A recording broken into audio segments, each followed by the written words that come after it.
Dr. Jung, we have been discussing in some detail some of the factors in the development of the personality of the individual, and you have very kindly elaborated for us on some of your fundamental concepts, such as the archetype and at least simply what it means, and certain types of archetypes such as the anima and the animus. And we try to show, perhaps in our discussion, some of the ways that your ideas may have differed from those of Dr. Freud. Now, another concept or idea that seems to be a very interesting one in your work, at least as I see it, is the term or concept persona. And of course, this seems to have a lot of relevance to the daily living of the individual. I wonder if you would mind telling us a little bit about how you construe this term persona. Well, this is a practical concept we need in elucidating people's relation.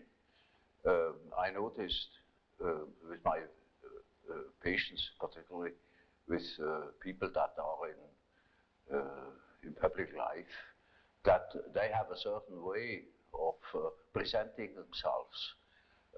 For instance, take the doctor. He has a certain way. For instance, he has good bedside manners, and he behaves as one expects a doctor behaves. He may even identify himself with it and believe that he is what he appears to be. Yes. He must appear in a certain form, unless people don't believe that he's a doctor. And so when he's a professor, he's also supposed to behave in a certain way so that it is plausible that he is a professor, you know. So the persona is partially the result of the demands society has. And on the other side, it is a compromise with what one likes to be, or with what, or as one likes to appear. Say. Yeah. Take, for instance, a parson. He also has his particular manner, and as corresponding to the general expectation, and he behaves also in another way, combined with his persona that is forced upon him by society in such a way that also his fiction of himself, his idea about himself, is more or less portrayed or represented. So the persona is a certain complicated system of behavior which is partially dictated by society and partially dictated by the expectations or the wishes one nurses oneself. Yes. Now, this is not the real personality, in spite of the fact that people will assure you that that is all quite real and quite honest, yet it is not. Yes. Now, such a performance, or say, the performance of the persona is quite all right, as long as you know that you are not identical with the way in which you appear. Yes. But if you are unconscious of this fact, then you get into sometimes very disagreeable conflicts. Namely, people can't help noticing that at home, for instance, you are quite different from what you appear to be in public. Yes. And people who don't know it stumble over it in the end. They deny that they are like that, but they are like that. They are it. And then you don't know, now, which is the real man? Yes. Yes. Is he the man as he is at home or in intimate relations? Or is he the man that appears in public? It is a question of Jekyll and Hyde. Yes. Often. It is such occasionally there is such a difference that you would almost be able to speak of the double personality. Yes. And the more that is pronounced, the more people are neurotic. Yes. They get neurotic because they have two different ways. They contradict themselves all the time, And in as much as they are unconscious of themselves, they don't know it. They think they're all one. Everybody sees that they are two. Yeah. And some know him only from one side, so others know him only from the other side. And then there are situations that clash, because the way you are creates certain situations with people in your relations, and these two situations don't chime in, they are just dissonances. Yes, yes. And the more that is the case, the more the people are neurotic. Actually, would you say that the individual may even have more than two personas? In other words, could he possibly? Oh, rarely. You know, we can't afford it very well to play more than two roles. But there are cases, for instance, where people have up to 5 different personalities. Yeah. In cases of dissociation of personality, where, for instance, the one person, say, call it person A, doesn't know of the existence of the person B, but B knows of A. Yes. Or there may be a third personality, C, that doesn't know of the two others. Yes. You see, there are such cases in literature. Yes. They are rare. Very the rare. ordinary case is just an ordinary dissociation of a personality. Yes. One calls that a systematic dissociation, Yes. in contradistinction to the chaotic or unsystematic dissociation you find in schizophrenia. Yes. Now, you distinguish between the term persona and the term ego. In other words, as you see them, they're two different things. Yes? Yes. Oh, now, yes. what is the difference between the term ego, as you see it, and the term Well, persona? you see, the ego is supposed to be the representative of the real person. But as I say, for instance, in the case where B knows of A, but A doesn't know of B, yes. In that case, one would say the ego is more on the side of C. Yes. Because the ego has a more complete knowledge, and yes. A is a split-off personality. Yes. Now, you also use the term self. Yes. Now, the word self, then, would this have a different meaning than, say, ego or persona? Yes, oh, quite, oh, yes. You see, when I say self, then you mustn't think of I myself, because that is only your empirical self, and that is covered by the term ego. Ego, yes. But when it is matter of the self, then it is matter of a personality that is more complete than the ego, because the ego is only consists of what you are conscious of. Yes, yes. Your awareness. Yeah, what you know to be yourself. Yes. For instance, in our example, B that knows A, and A doesn't know B, B is relatively in the position of the self. Yes. Namely, the self is on the one side the ego, on the other side the unconscious personality, which everybody is in the possession of everybody, not in the possession. Very often it is just the other way around, that the unconscious is in possession of consciousness. Yes, yes. But that is a different case. Now, you see, while I am talking, I'm conscious of what I say, yes. I'm conscious of myself, yet only to a certain extent. Quite a lot of things happen. For instance, I make gestures. I'm not conscious of them. Yes. They happen unconsciously. You can see them. Yes. I may say or use words, and I can't remember at all having used those words, or even at the moment I'm not conscious of them. Yes. So any amount of unconscious things occur in my conscious condition. I'm never wholly conscious of myself. Yes.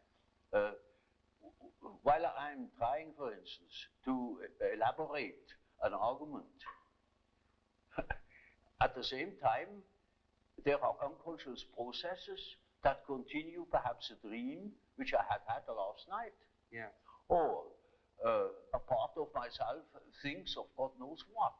Yes. Or of a trip I'm going to take, or of such and such people I have seen, or when I'm at the, writing a paper, I'm continuing writing that paper in my mind without knowing it. Yeah. You can discover these things, say, in dreams, or if you are clever in immediate observation of an individual, then you see in the gestures or in the expression in the face that there is what one calls une arrière-pensée, Yeah. something behind consciousness. Yes. So that you have finally the feeling, well, that man has something up his sleeve. Yes. And you can even ask him now, what are you really thinking of? You're thinking all the time something else, yet he's not conscious of it. Or he may be. There are, of course, great individual differences. There are individuals who have amazing knowledge of themselves, of the things that go on in themselves. But even those people wouldn't be capable of knowing what is going on in their unconscious. Yeah. For instance, they are not conscious of the fact that while they live a conscious life, all the time a myth is played in the unconscious. A myth that extends over centuries. Yeah. Namely, archetypal ideas, a stream of archetypal ideas that goes on through one individual, through the centuries. Yeah. You see, it is like a continuous stream, and that comes then to the daylight in the great movements. Yeah. Say in political movements or in spiritual movements. For instance, in the time before Reformation, people dreamt of the great change, and that's the reason why such great transformations could be predicted. Yeah. If somebody has been clever enough to see what is going on in people's mind, in the unconscious mind, would be able to predict it. For instance, I have predicted the Nazi rising in Germany through the observation of my German patients. Yes. They had dreams in which the whole thing was anticipated. Yes. And with considerable detail. And I was already absolutely certain in the years before Hitler came, in the beginning of the, well, I could say the year 1919, I was sure that something was threatening in Germany, something very big and very catastrophic. And I only knew it through the observation of the unconscious. You see, there is something very particular in the different nations. And this is a peculiar fact that the archetype of the anima plays a very great role in Western literature, French and Anglo-Saxon, not in Germany. Yes. There are exceedingly few examples in German literature where the anima plays a role. Yes. You know, that simply comes from the fact that not one woman is buried unless she is buried as Alt-Kaminfegerskattin, at least. Yes. Yes. She must have a title, otherwise she hasn't existed. That's right. That's right. And so you see, it is just as if, now mind you, this is a bit drastic, but it illustrates my point. In Germany, there are no women. There is Frau Doktor, Frau Professor, Frau Kommerzienrat, the grandmother, the mother-in-law, the grandfather, father, the son, the daughter, the sister. No. Yeah. Yes, I see. La femme, ça n'existe pas. Doesn't exist. Well, it is the idea, you see. Now that is an enormous important fact, which shows that in the German mind there is going on a particular myth, something very particular. Yeah. And psychologists really should look out for these things. Yeah. But they prefer to think that I am a prophet. Yeah. Ha! Now, just in the same context of journey, this is, of course, a very interesting and remarkable set of statements here.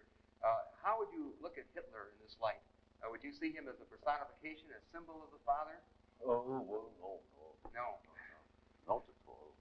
No, you see, I couldn't possibly explain that very complicated fact Hitler represents.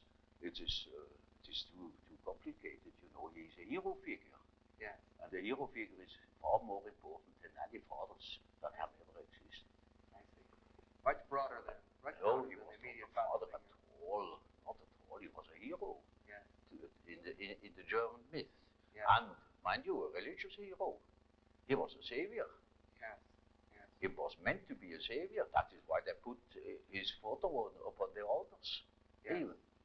Yes. Or somebody declared his too, so that he is happy to that his eyes have beheld Hitler, Yeah. and now he can die in peace. So he's just the hero myth, you know.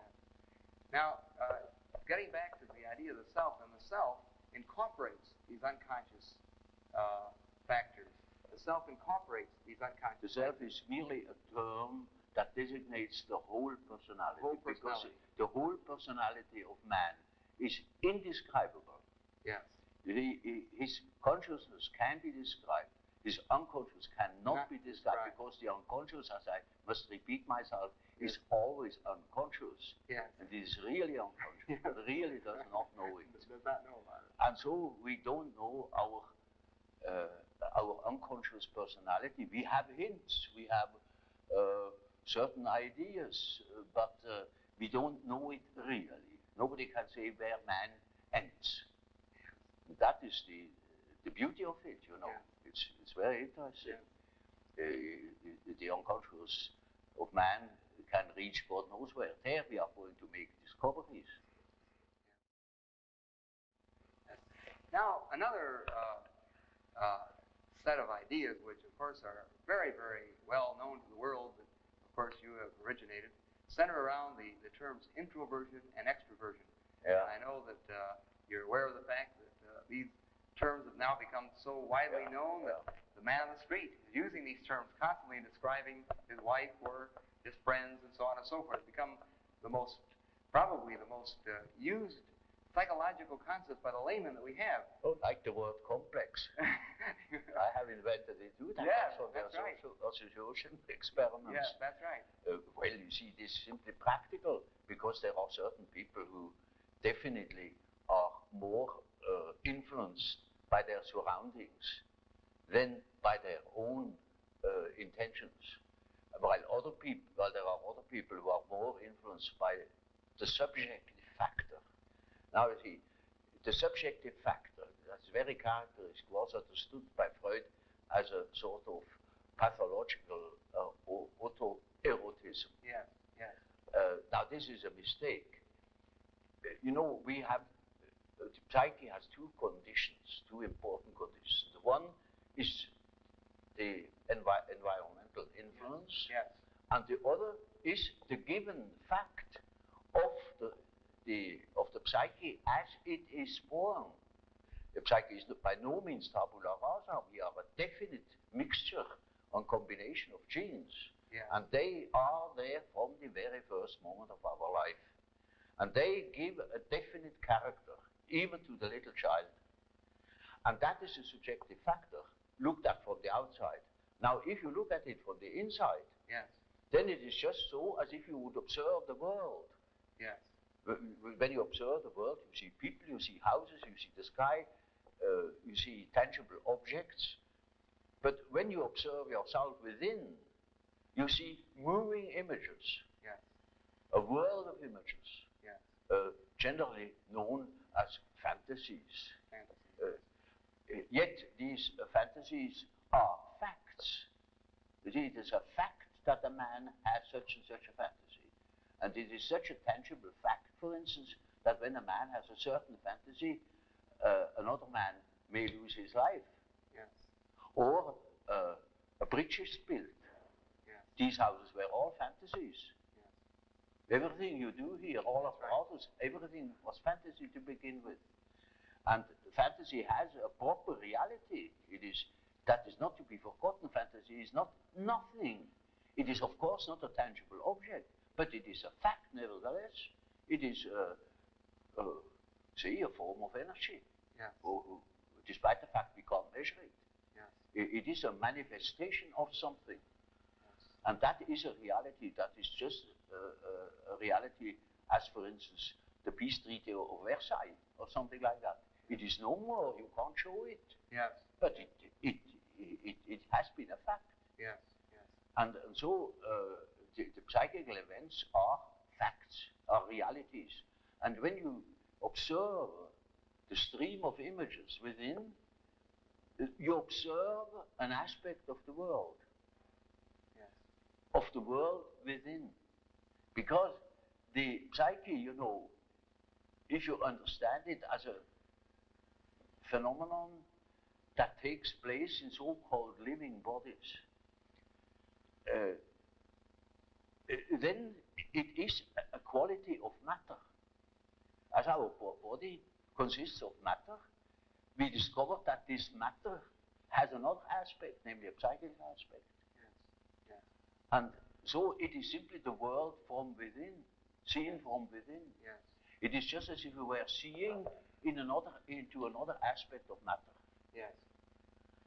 This is an idea that is not my invention. That the old Democritus already said, talked of the spiritus insertus atomis, Yes. namely the spirit that is inserted in atoms. Yes. Yes. That means psyche is a quality that appears in matter. Doesn't matter whether we understand it or not. Yes. But this is the conclusion we come to. If we draw conclusions without prejudices.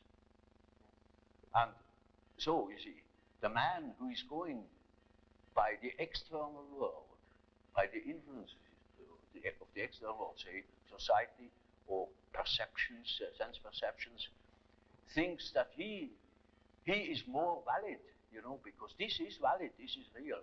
And the man who goes by the subjective factor is not valid because subjective factor is nothing.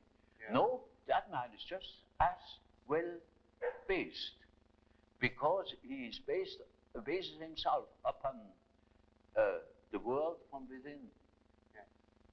And so he is quite right, even if he says, oh, there's nothing but my fantasy, you know. Yeah. And of course that is the introvert. And that's the introvert is always afraid of the external world. He will tell you, when you ask him, he will be apologetic about it. Yeah.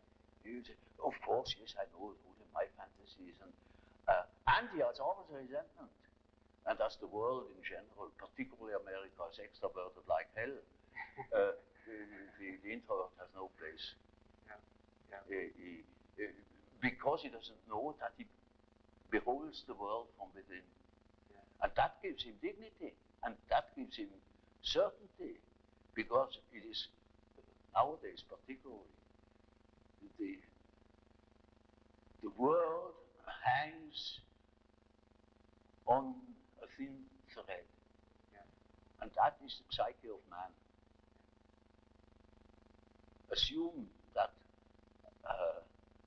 certain fellows in Moscow lose their nerve or their common sense for a bit. And the whole world is in fire and flames. Yeah. Yeah. It is, nowadays we are not threatened by elementary catastrophes. There is no such thing as an H-bomb. That is all man's doing. Yeah. We are the great danger. The psyche is the great danger. What if something goes wrong with the psyche? Yeah. See? And so you see, it is demonstrated to us in our days what the power of the psyche is of man. How important it is to know something about it, but we know nothing about it. Nobody would give credit to the idea that the psychical processes of the ordinary man have any importance whatever. One thinks, oh, he has just what he has in his head. It is all from his surroundings. He's taught such a thing, believes such a thing. And particularly if he's well housed and well fed, then he has no ideas at all. That's the great mistake. Because he is just that as which he is born, and he is not born as tabula rasa, but as a reality. Yes.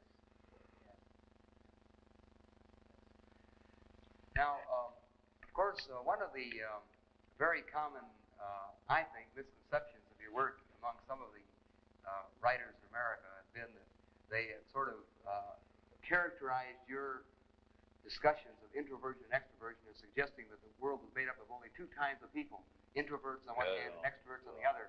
And I'm sure you've been aware of, in many of our people looking at things this way. And of course, we'd like to comment about that. In other words, would you perceive the world being made up of only people or extreme introverts, people that are extreme extroverts? Well, Bismarck once said,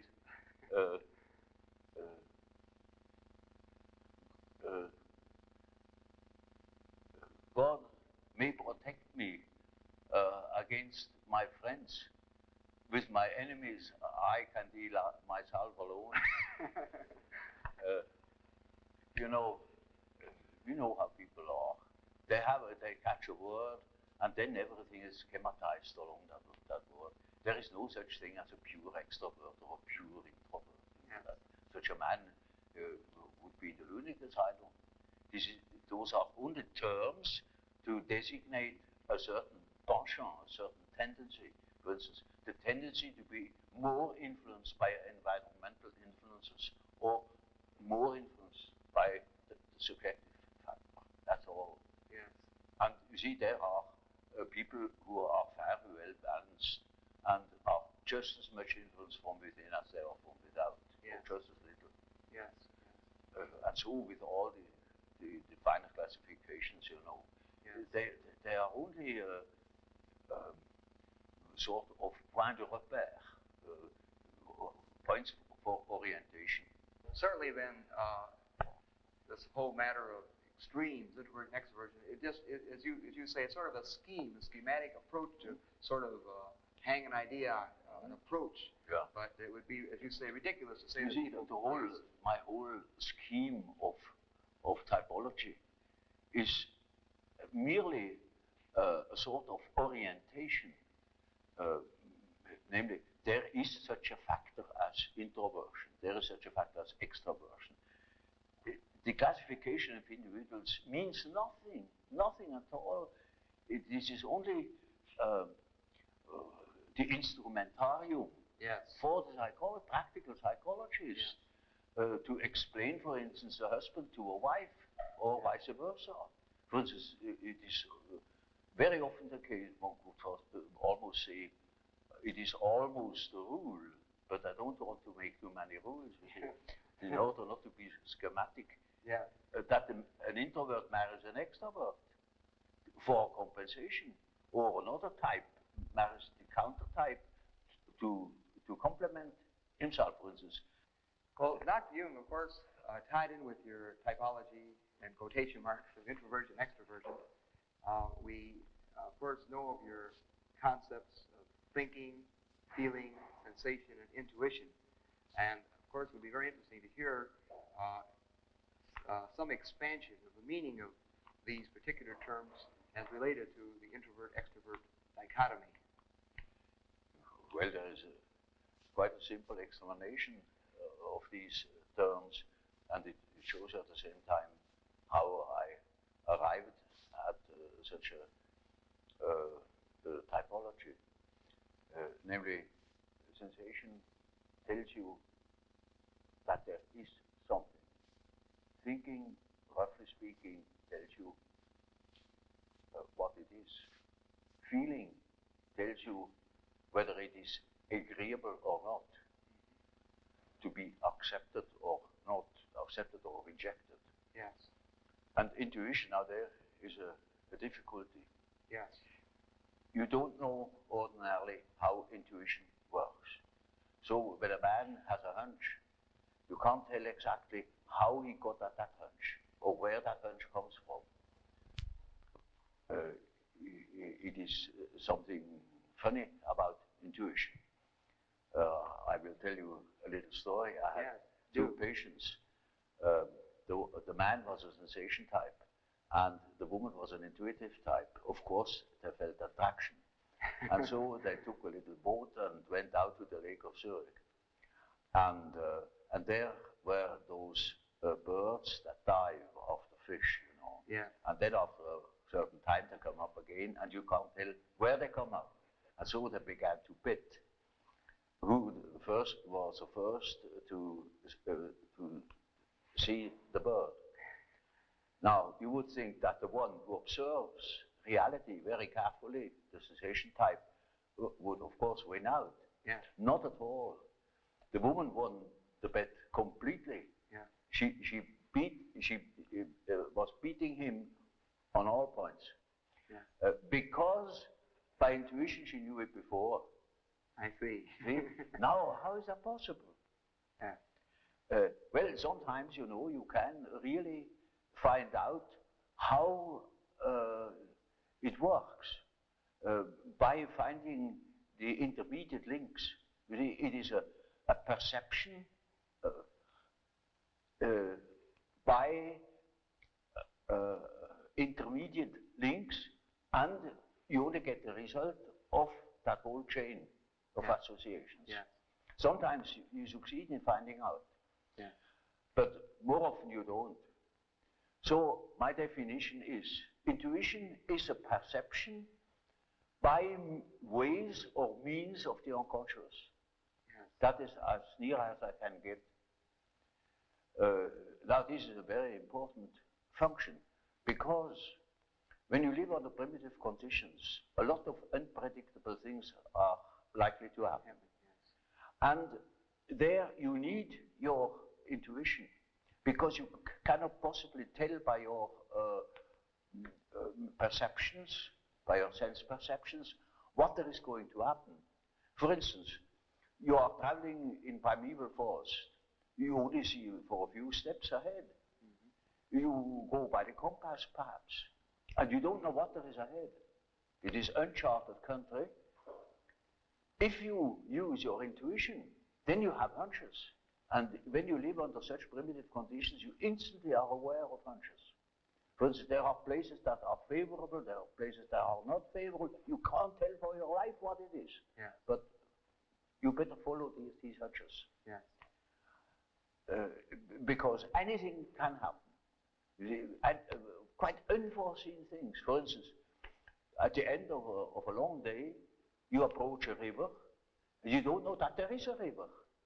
Yet, when you come to the river, that is quite unexpected. For miles, there is no human habitation. You cannot swim across. It's all full of crocodiles. So what? You see? Now, such an obstacle hasn't been foreseen. But it may be that you have had a hunch, that you remained in the last likely spot, and that you wait for the following day, that you can build a raft or something of the sort, or look out for possibilities.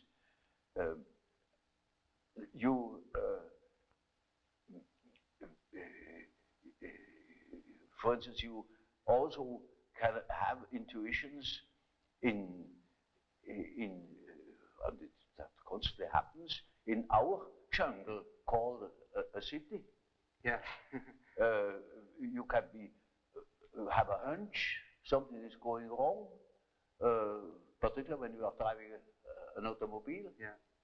For instance, it is a day where nurses appear in the street. Yeah. And they always try to get something interesting like a suicide, you know, to be run over. That's what marvelous, apparently. Yeah. And then, you know, you get a peculiar feeling. And really, at the next corner already is a second nurse that runs in front of the automobile. Yeah. You see? Duplicity of cases, you know. That is a rule, you know, that such chance happenings come in groups. Yeah. And so you see, we have constantly warnings, hints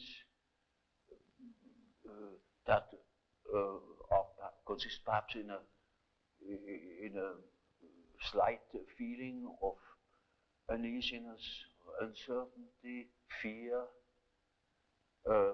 Now, under primitive circumstances, you pay attention to these things. They mean something. With us in our man-made, absolutely, apparently safe conditions, we don't need that function so very much. Yes. Yet we still use it. So you find intuitive types, for instance, amongst bankers, Wall Street men. Yeah. They follow hunches, gamblers of all descriptions. Yeah.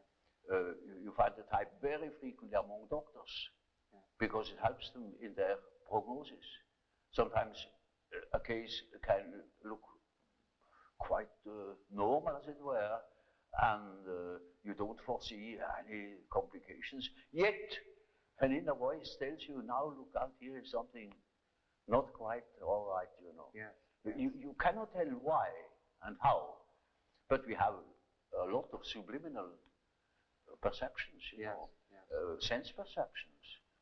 And from those, we probably draw a good deal of our intuitions. But that is perception by the way of the unconscious. Yeah. And you can observe that with intuitive types. You see, intuitive types very often do not perceive by their eyes or by their ears. They perceive by intuition. For instance, once it happened that I had a woman patient in the morning at 9 o'clock. And you see, I often smoke my pipe, and there's a certain smell of tobacco in the room, or a cigar. And so she came and said, but you begin early. I said, you call it early at 9 o'clock? But no, you must have seen somebody at 8 o'clock. I said, how do you know? There had been a man there that had come at 8 o'clock already. Then she said, oh, well, I had just a hunch. There must have been a gentleman with you this morning. I said, but how do you know it was a gentleman? He said, oh, well, I just had the impression, the atmosphere was just like a gentleman here. Yeah. All the time, the ashtray was under her nose, and there was a half-smoked cigar. But she wouldn't notice it. Yeah. So you see, the intuitive is the type that doesn't see the stumbling block before his feet, but he's ran for 10 miles. Yes. You make a distinction between an intuitive extrovert and an intuitive introvert. Yes. All these types can be on the either extrovert or introverted line. For example, more specifically, what would be an example or a difference between an intuitive extrovert and an intuitive introvert? Well, you have chosen a somewhat difficult case, because one of the most difficult types is the intuitive introvert. The intuitive extrovert you find among hunters, bankers, gamblers. Yes.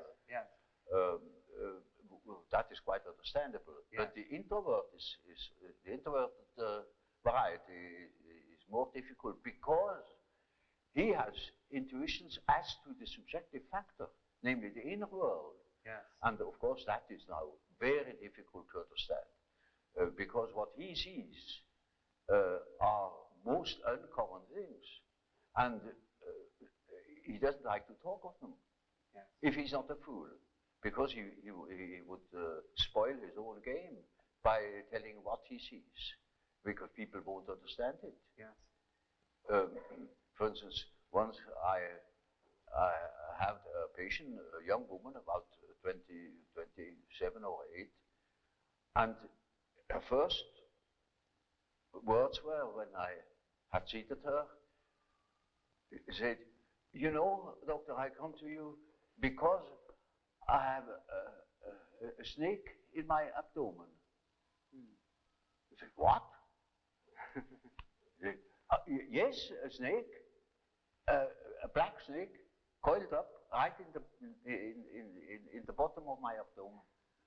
And I must have made a rather bewildered face at her. And she said, you know, I don't mean it literally, but I should say it was a snake. It was a snake. Now, you see, our further conversation a little later was that she said, that was about in the middle of our treatment that only lasted for 10 consultations. She had foretold me, I come 10 times, and then it's all right. I said, how do you know? Oh, I got a hunch, you see. Yeah. And really, about the 5th or 6th hour, she said, doctor, I must tell you, the snake has risen. It is now about here. Hunch. And then, on the 10th day, I said, now, this is our last hour. And do you feel cured? And she said, beaming, she said, you know, this morning, it came up and came out of my mouth, and the head was golden. And those were her last words. Now, you see, that same girl, when it comes to reality, she came to me because she couldn't hear the step of her feet anymore. Yeah. Because she walked on air. Yeah. Literally. Yeah. She couldn't hear it, and that frightened her.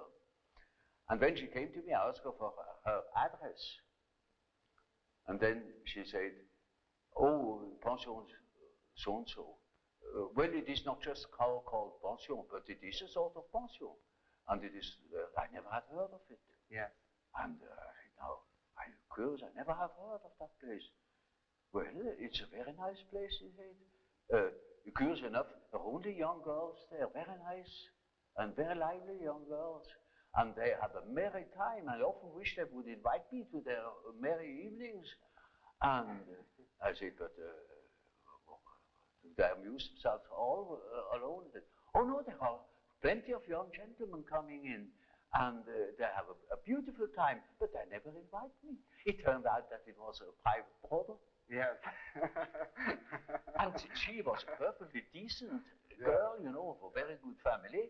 Not from here. She had found that place, I don't know how. And she was utterly unaware that those were all prostitutes. I said, for heaven's sake, you fell into a very dark place. You hastened to get out of it. You see, that was her sensation. Yeah. You see, she didn't see reality, but she had hunches like anything, and they came off. Yeah. Now, you see, such a person cannot possibly speak of her experiences. Yes. Because everybody would think she's absolutely crazy. Yeah. I myself was quite shocked when I thought, for heaven's sake, is that case a schizophrenia? Yeah. Because you don't hear that kind of speech. Right. But she assumed that the old man, of course, knows everything, and he even doesn't understands such kind of language. Yeah. So you see, if when the intuitive, the introverted intuitive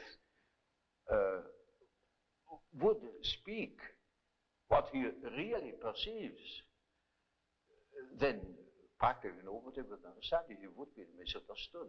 And so they learn to keep things to themselves.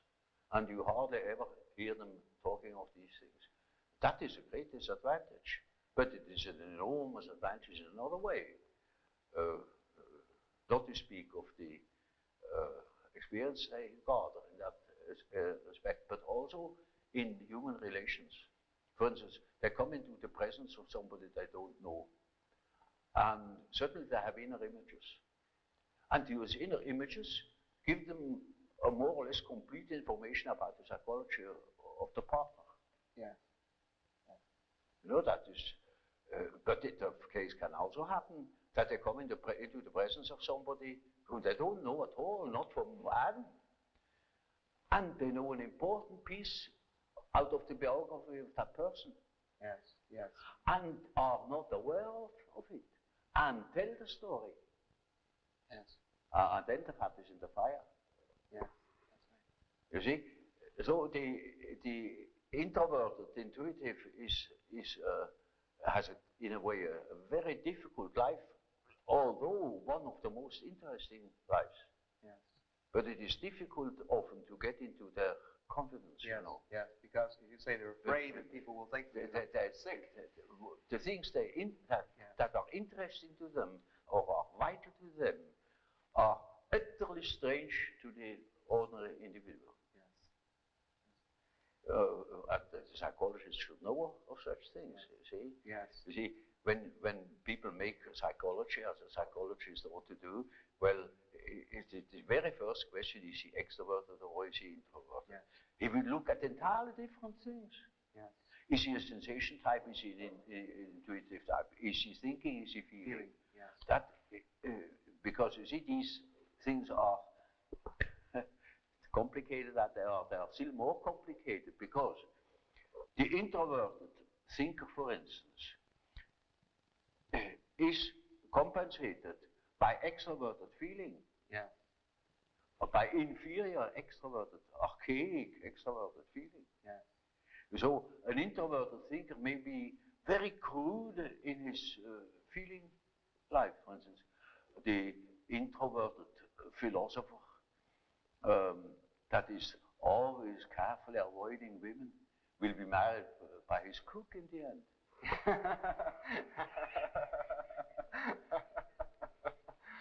Yeah. Now, then, in other words, then we can take your introvert, extrovert categories and, in a sense, go through describing a sensation, introvert type, sensation, extrovert type, thinking, introvert type, thinking, extrovert type, and so on. In each case, it stems from really not real categories, but simply, as you say, an approach, something to sort of help us study, a model. It is just a sort of a skeleton.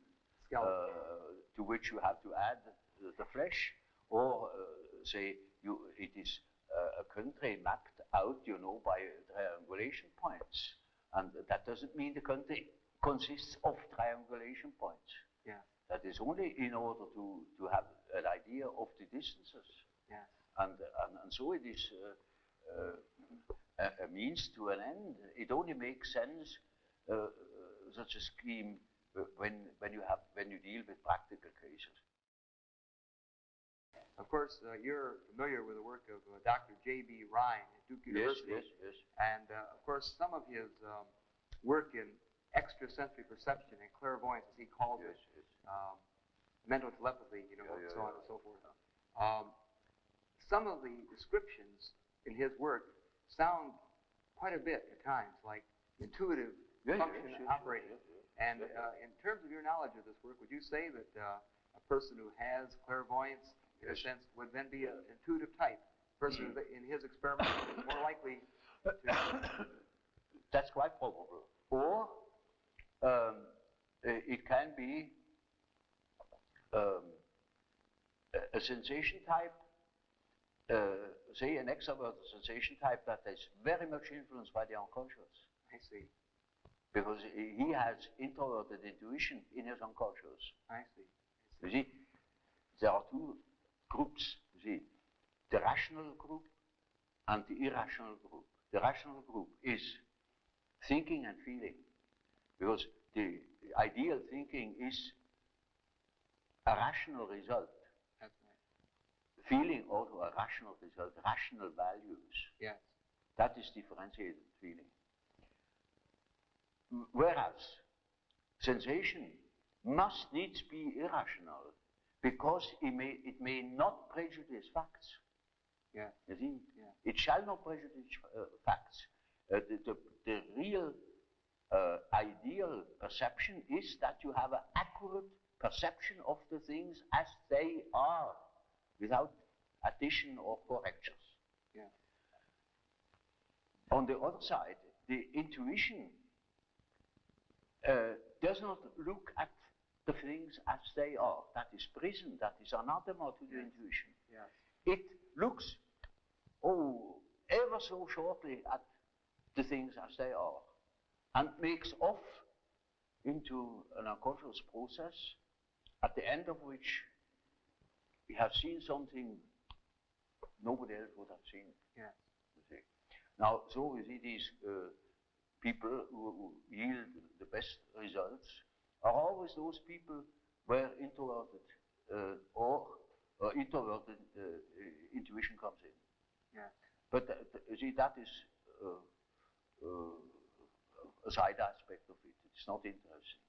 Yeah. There the question is another question far more interesting, namely that the terms they use, Ryan himself uses them, Yeah. recognition, Pre-recognition, telepathy, yes. etc. They mean nothing at all. Yeah. They're words, but he thinks he has said something when he says telepathy. Yeah. That's nothing. In other words, the word itself is not a description of the process. That's what you're saying. Yes. It means nothing. It means nothing at all. Yes.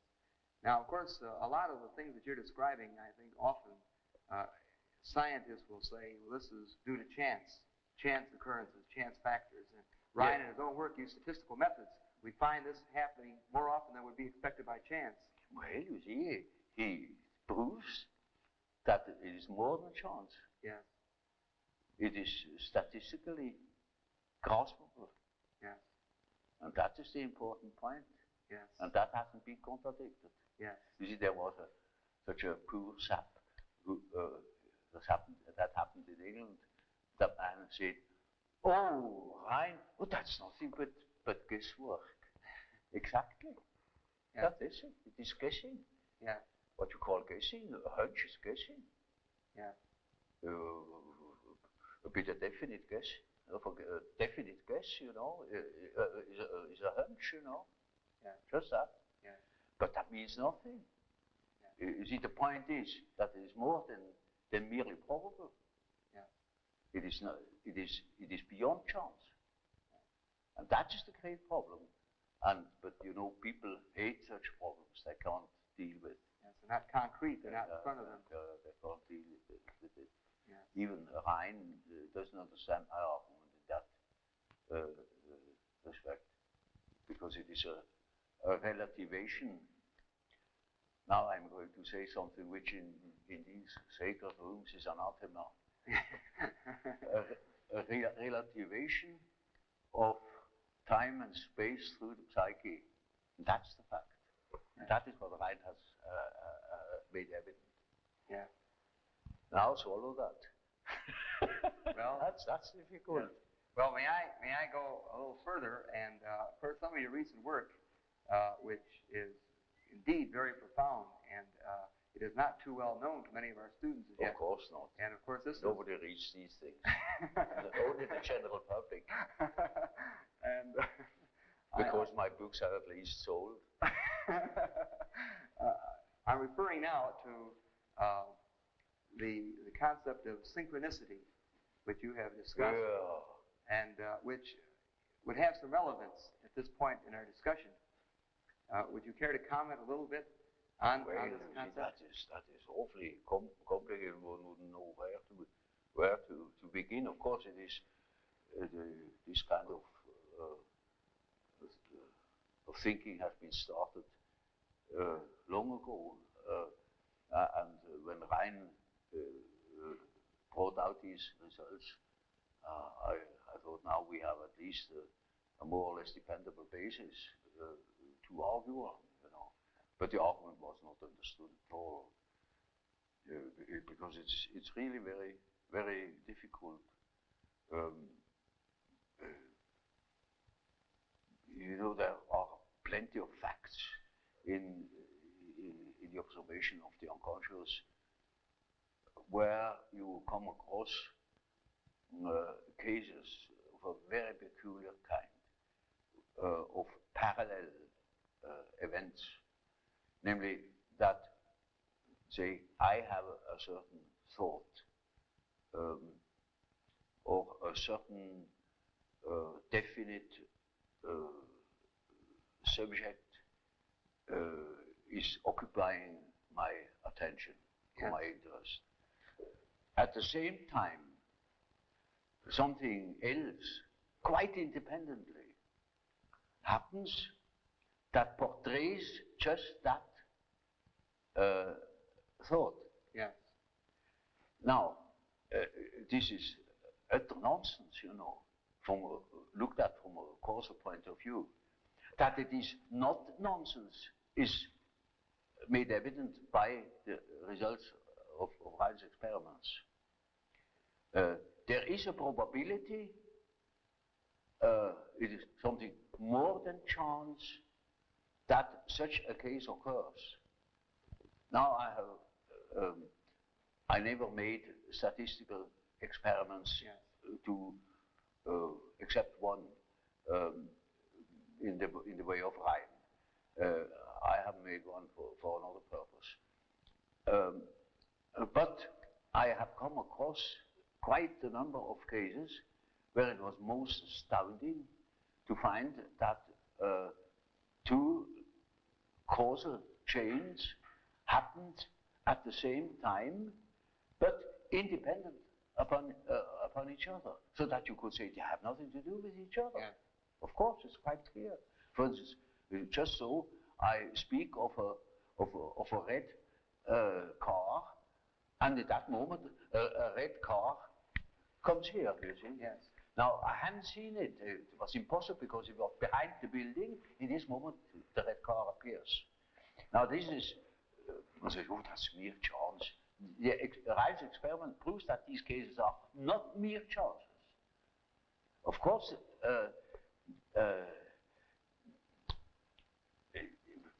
many of these things are occurrences where we cannot apply such an argument, otherwise we would be superstitious. We can't say, now this car has appeared because here was some remarks have been made about the red car. Yes. It's not cause and effect. Oh, this is a miracle that the red car appears. It is not, it is chance, just chance. But these chances happen more often than chance allows. Yes. And that shows that there is something behind it. Yeah. So you see, Rein has a whole institute and with many co-workers. Yes. And has the means. We have no means here, you know, and I had no means to make such experiments. Otherwise, I probably would have done them. But it just was physically impossible.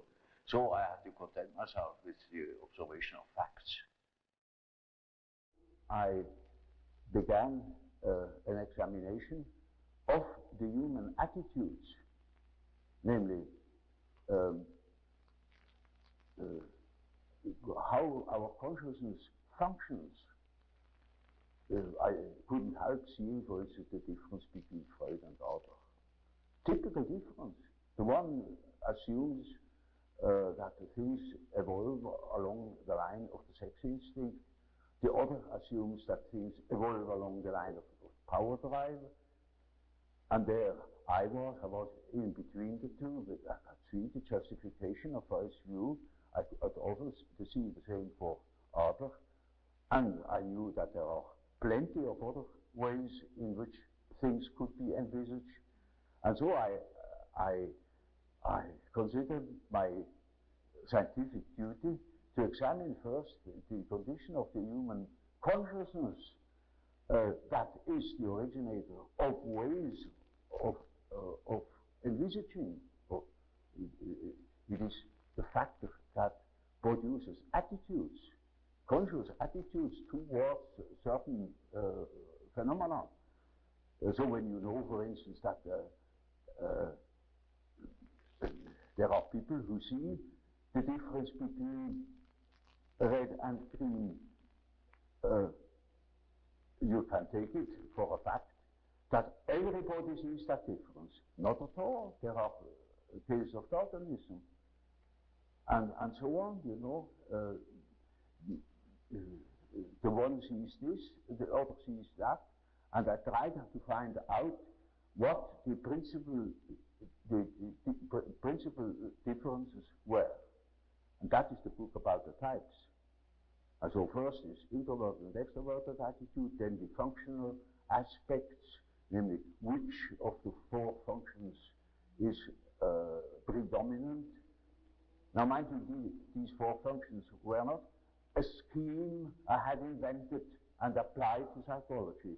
On the contrary, it took me quite a long time to discover that there is another type, but the thinking type. This I thought my type is of course that is human. It is not. There are other people who decide the same problems I had to decide in an entirely different way. They look at things in an entirely different way. They have entirely different values. They are, for instance, feeling types. And so, after a while, I discovered that there are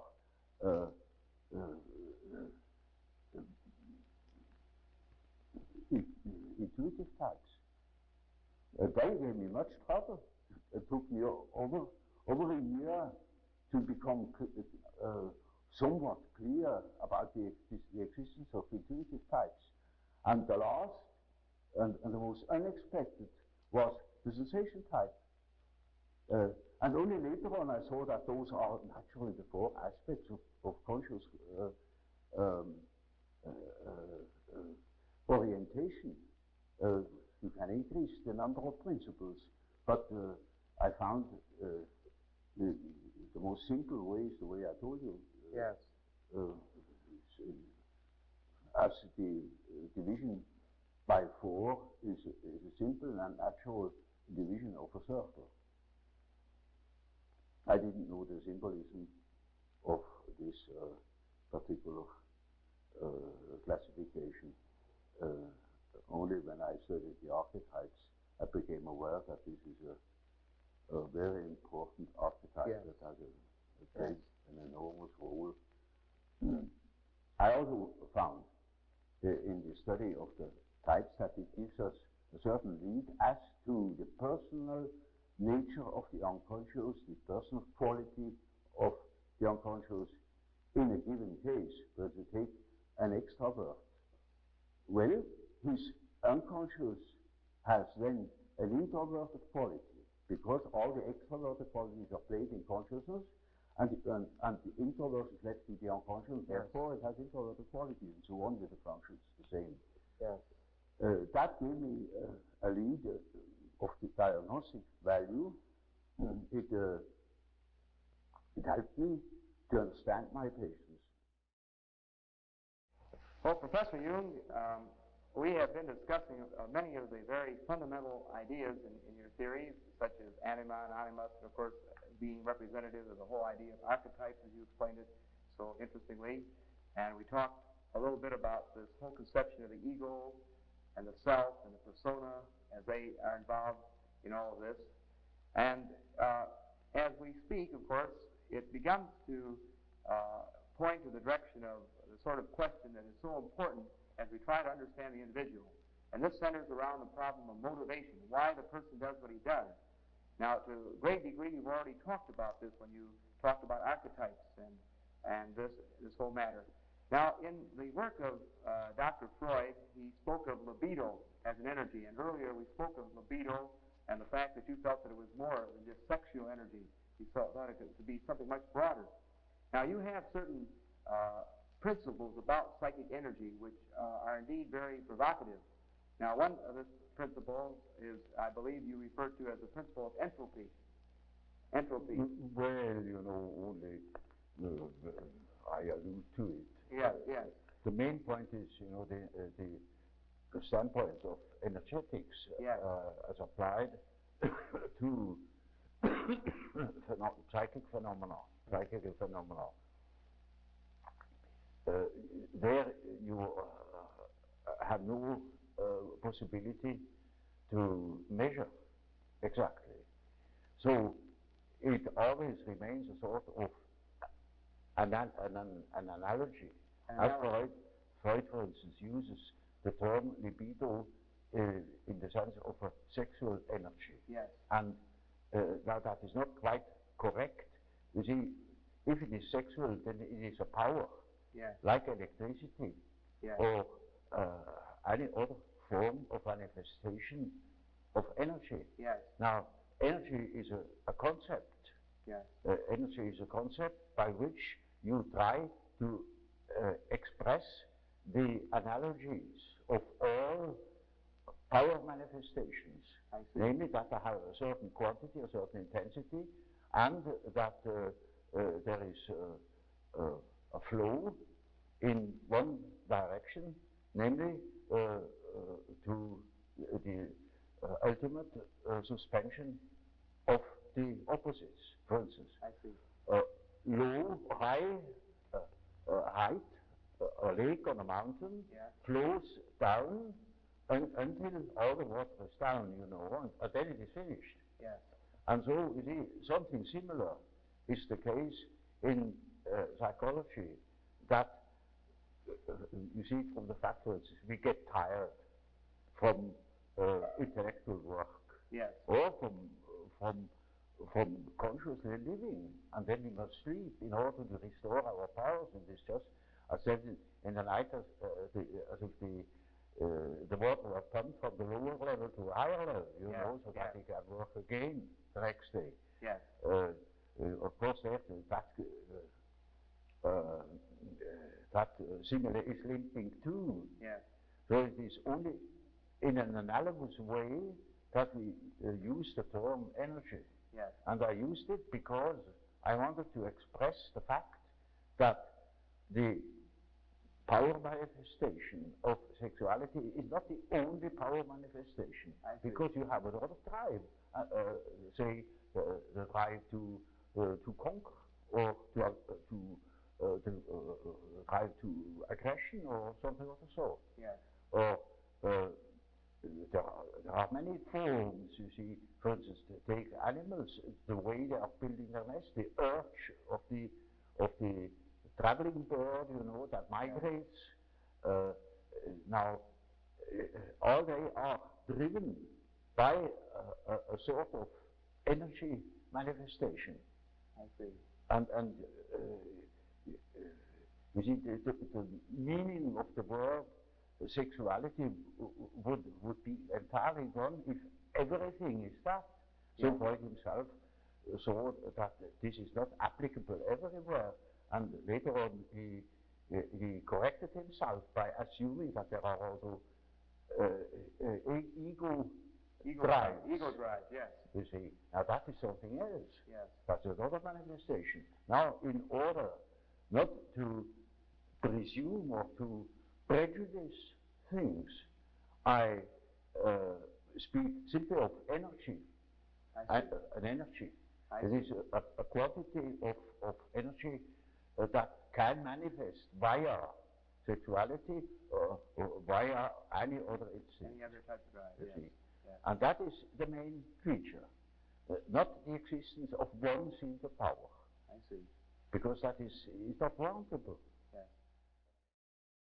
Now, another thing about motivation, or the condition which arouse and direct and sustain the individual, there seems to be two views that we find in much of our psychology in America today. Now, one is might be called an historical view, where we try to look in the history and development of the individual for answers to why he's doing certain things at the moment. Yes. Then we have another view, which was postulated and discussed by Dr. Kurt Lewin, Dr. Kurt Lewin, which is sort of a field theory. He thinks that the history, the past, is not important motivation, but all conditions which affect the individual at that moment. We can predict behavior by knowing all the conditions at that moment, and we don't have to go back to the past to understand why the person does what he does. Now, would you think that this present field idea of Dr. Lewin has any virtue? Does it make any sense? Obviously, you see, I always insist that even chronic neurosis has its true cause in the moment. In the moment. Now. The neurosis is made every day by the wrong attitude the individual has. But that wrong attitude is a historical fact that needs to be explained historically by things that have happened in the past. Yes. But that is one-sided too, because the all psychological facts are oriented not only to a cause but also to a certain goal. Yes. You see, they are in a way, teleological. Yes. Namely, they serve a certain purpose. Yes. And so, a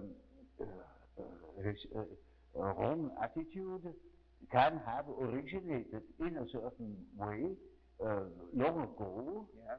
but it wouldn't exist today anymore if there were not immediate causes and immediate purposes that keep it alive today. Yes. Yes, I see. So a neurosis can be finished suddenly on a certain day, despite of all causes. Yes. One has observed in the beginning of the war, the cases of compulsion neurosis that have lasted for many years Yes. suddenly were cured. Yes. Yes. Because they got into an entirely new condition. It is like a shock. You see that with shock. Even the schizophrenia can be vastly improved by a shock. Yes. Yes. Because that's a new condition. It is a very shocking thing that shocks them out of their habitual attitude, and then they are no more in it, and then the whole thing collapses, the whole system that has been built up for years. Yes. So in therapy, in working with a patient, you would not say that it's absolutely imperative to have to more reformulate all of his past life in order to help him with his present neurosis. You feel that you could deal with him at the moment with his problem as it is at this time, and it's not necessary to go back and probe into things that happened to him during his first, second, and third year of life. You see, there is no system about it in therapy. Yes. In therapy, you treat the patient as he is in the present moment, irrespective of causes and such things. That is all more or less theoretical. Yes. There are cases who know just as much about their own neurosis as I know about it, in a way. Yes. In such cases, I can start right away with posing the problem. For instance, there is a case, a professor of philosophy, and he imagines that he has cancer. Yes. He shows me several dozen X-ray plates that prove that there is no cancer. Yes. And he says, of course I have no cancer, but nevertheless I'm afraid I could have one. You see, I have consulted so many surgeons, and they all assure me there is none, and I know there is none, but I might have one, you see, and that's enough. Yeah. Now, you see, such a case can stop from one moment to the other. Yeah. He simply stops thinking such a foolish thing. I see. I see. But that is exactly what he cannot do. Yeah. And in such a case, I say, well, it's perfectly plain to you. It's nonsense what you believe. Now, why are you forced to believe such nonsense? What is the power that makes you think such a thing against your free will? You know it is nonsense, and why should you think it? Or what for should you think it? Yeah. Yeah. Well, and what is that power that makes you think such a thing? It's like a possession, you know. Yes. Exactly. It's like a demon in him that makes him think like that, in spite of the fact that he doesn't want it. Yes. Then we have the problem. That is the problem for an intellectual man. And then I say, now, you see, you don't know. You have no answer. Yes. I have no answer. Yes. Now what are we going to do? Yes. I say, now we must see what you dream. Because the dream is the manifestation of the unconscious side. Now he never has heard of the unconscious side. So I must explain to him that he has an unconscious, and that the dream is a manifestation of it. And if we succeed in analyzing the dream, we might get an idea about that power that makes him think like that. I see. I see. You see? In such a case, one can begin right away with the analysis of dreams. And in all cases that are a bit serious, mind you, this is not a simple case, this is a very serious and difficult case, in spite of the simplicity of the phenomenology, of the symptomatology. Yes. In all cases, after the preliminaries, as it were, history of the family, medical anamnesis, etc., we come to that question. What is it in your unconscious that makes you wrong? Yeah. That hinders you to think normally? Yeah. And then we are there where we can begin with the observation of the unconscious. And then, day by day, one goes on by the data the unconscious produces. Yes. You see, we discuss the dream, and that gives a new surface to the whole problem. And he will have another dream, and the next dream gives again an answer, because the unconscious is in a compensated relation to consciousness.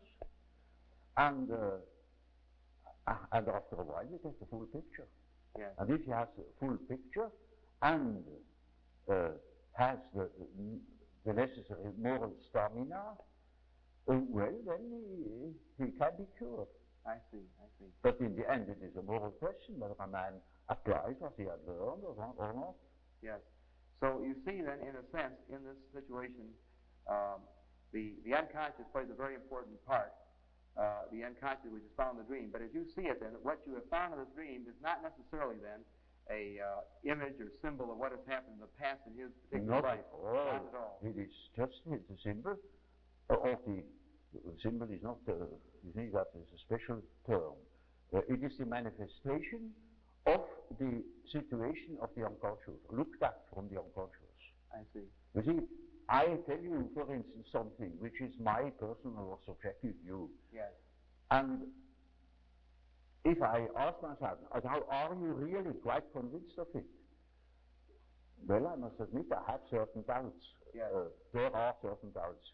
Not in the moment when I tell you, but these doubts are in the unconscious. And when I have a dream about it, these doubts come to the foreground in my dreams. Yes. And that is the way the unconscious looks at the thing. Yes, yes. It is just so as if the unconscious will say, oh yes, that's all very well what you are stating, but you omit entirely such and such a point. Yes, yes.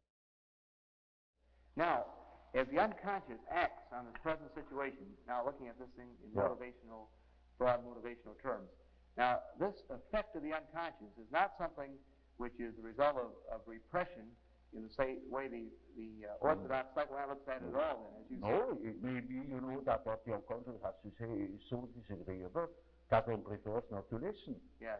And in most cases, people would be probably less neurotic if they could admit the things. Because these things are always a bit difficult or disagreeable or inconvenient or something of the sort. So there is always a certain amount of repression. But that is not the main thing. Not the main thing is that they are really unconscious.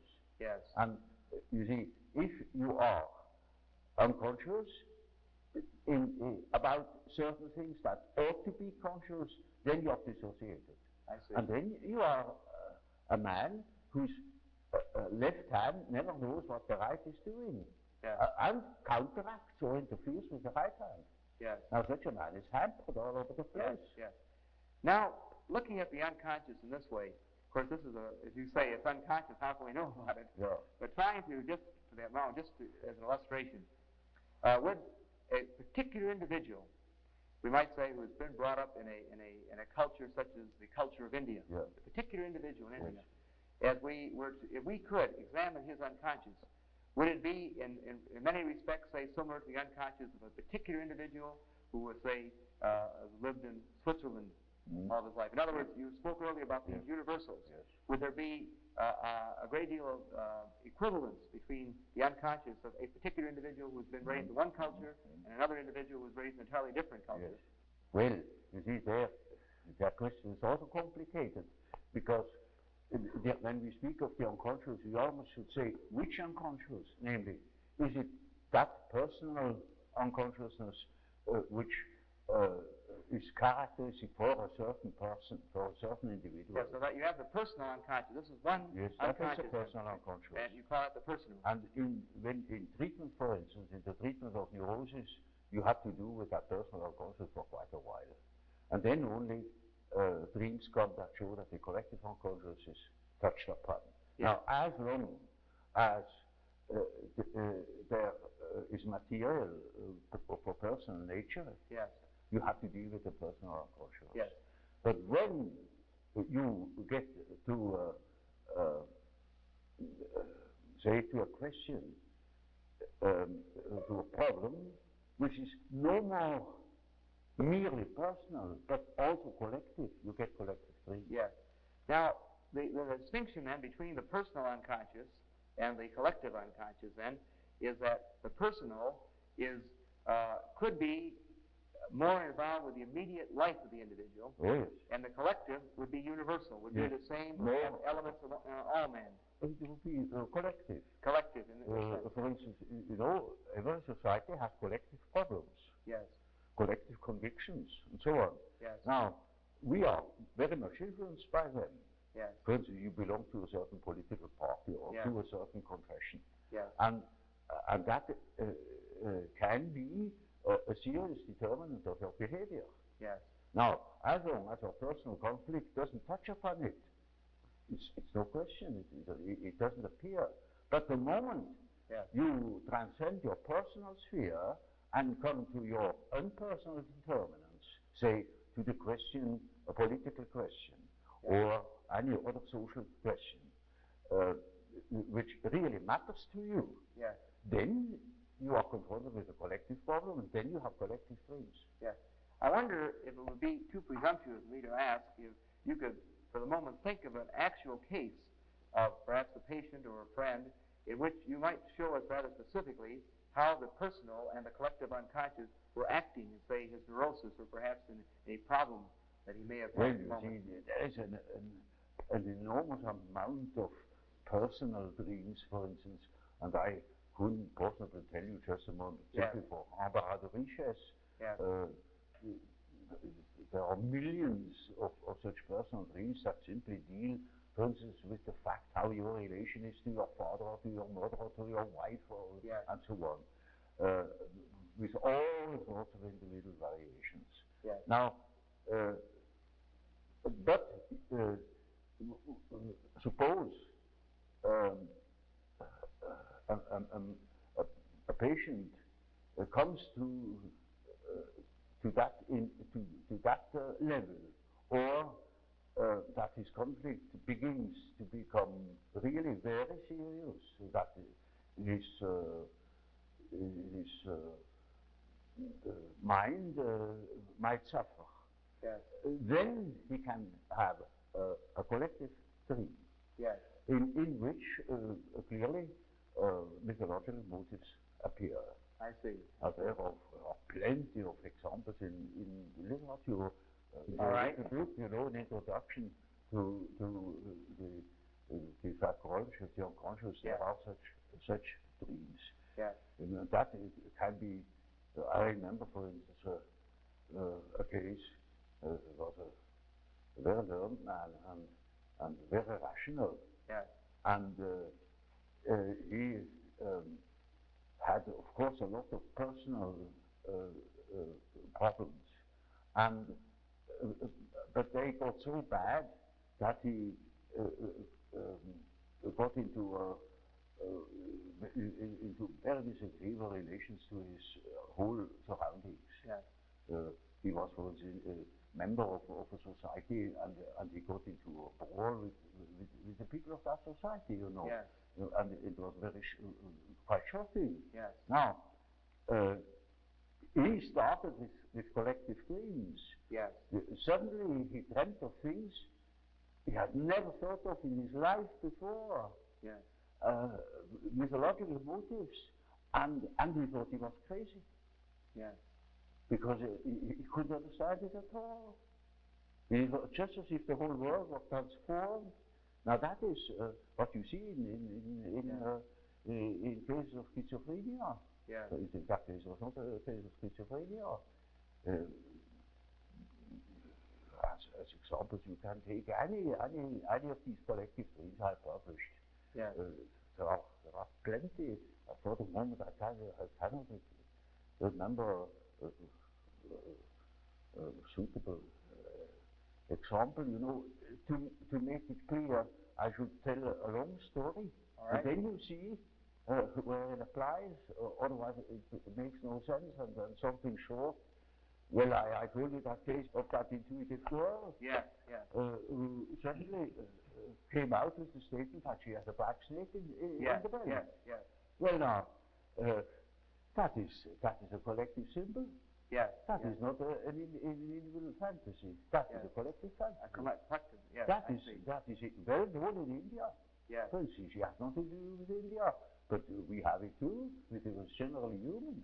Yes. But it's entirely unknown. So that I even in the first moment thought, perhaps he's crazy. Yes. But she wasn't only highly intuitive. Yes. It is in India known. It is the basis of a whole philosophical system of Tantrism. Yes. This is Kundalini. The Nice. Kundalini serpent. I see. You see, and that is something known to some few specialists. Yes. Generally, it's not known that we have a serpent in the abdomen. Yeah. Yeah. But that is a collective, you see, that is a collective dream or a collective fantasy. Yeah. Now, in day-to-day living, the individual, is it possible that things that trouble him and cause tension that he represses? Now, these things that he represses will become part of the personal unconscious. Yes, part of the personal unconscious. Yes, see, he doesn't repress consciously always. Yes. These things disappear simply. They disappear, and Freud explains that by an act of repression. Yes. But you can prove that these things never have been conscious before. Yes. Yes. They simply don't appear. I see. And you don't know why they don't appear. Of course, après le coup, you can say, when it comes up, you can say, that is why they didn't appear, because they were disagreeable or incompatible with his conscious views, with his conscious attitude. I see. But that is afterwards. You couldn't predict it. Yes. Yes. Yes. So you see, these things that have an emotional tone, Yes. they are partially autonomous. Yes. So that they can appear, or the contrary, they do not appear. Yes. They can disappear at wish, not of the subject, but of their own. Yes. Or you also can repress them. Yes. But it is so the same with projections. For instance, people say one makes projections. Yes. It's nonsense. One doesn't make them. One finds them. Yes. That are already there, because the unconscious is here not conscious, but there it is conscious. Yes. In my brother. Yes. I see the beam of my eye as a splinter in my brother's eye. I see. You see? I see. I see. And that is right there, because I am unconscious of the beam in my eye. I see. I see. See, the projections are not made, and so these disappearances or these so-called repressions are just like projections. They, instead of being projected into somebody or into something outside, they are introjected. They are in your conscious. Already unconscious. I see. But you are not the one that is doing it. I see. There are cases, sure, but I should say the majority of cases are no repressions. Yes. That was my first point of litigation with Freud. Yes. Yes. I saw in the association experiment that certain complexes are quite certainly not repressed. They simply won't appear. Yes. Yes. Yes. Because you see, the unconscious is real. Yes. It is an entity. It works by itself. It is autonomous. Yes, I see. So, in a sense, when looking at the so-called defense mechanisms that the orthodox psychoanalysts speak of, like projection, rationalization, and so on and so forth, then, in a sense, where you would differ from the orthodox psychoanalytic view, you would not say then that they are a repressed type of way of defending a manner in which the ego is being defended, but rather you would say that they were already there. Yes. They're simply manifestations of patterns that are already present in the unconscious. Yes, for instance, take that example of that serpent. that never has been repressed, you know, otherwise it should have been conscious to her. It was exactly unconscious to her, Yes. and it only appeared in her fantasy. Yes. Yes, I see. It appeared spontaneously. Yeah. She didn't know how she came to it. Yeah. She said, well, I just saw it. Yes. Now, some of the orthodox psychoanalysts might have said that this is a phallic symbol. Oh, yes, Yes. of course, but you can't say anything. Yes. You know, you can say a church spire is a phallic symbol. Yes. But when you dream of a penis, what is that? Yes. You know what an analyst said? Yes. One of the orthodox, Yes. the old guard.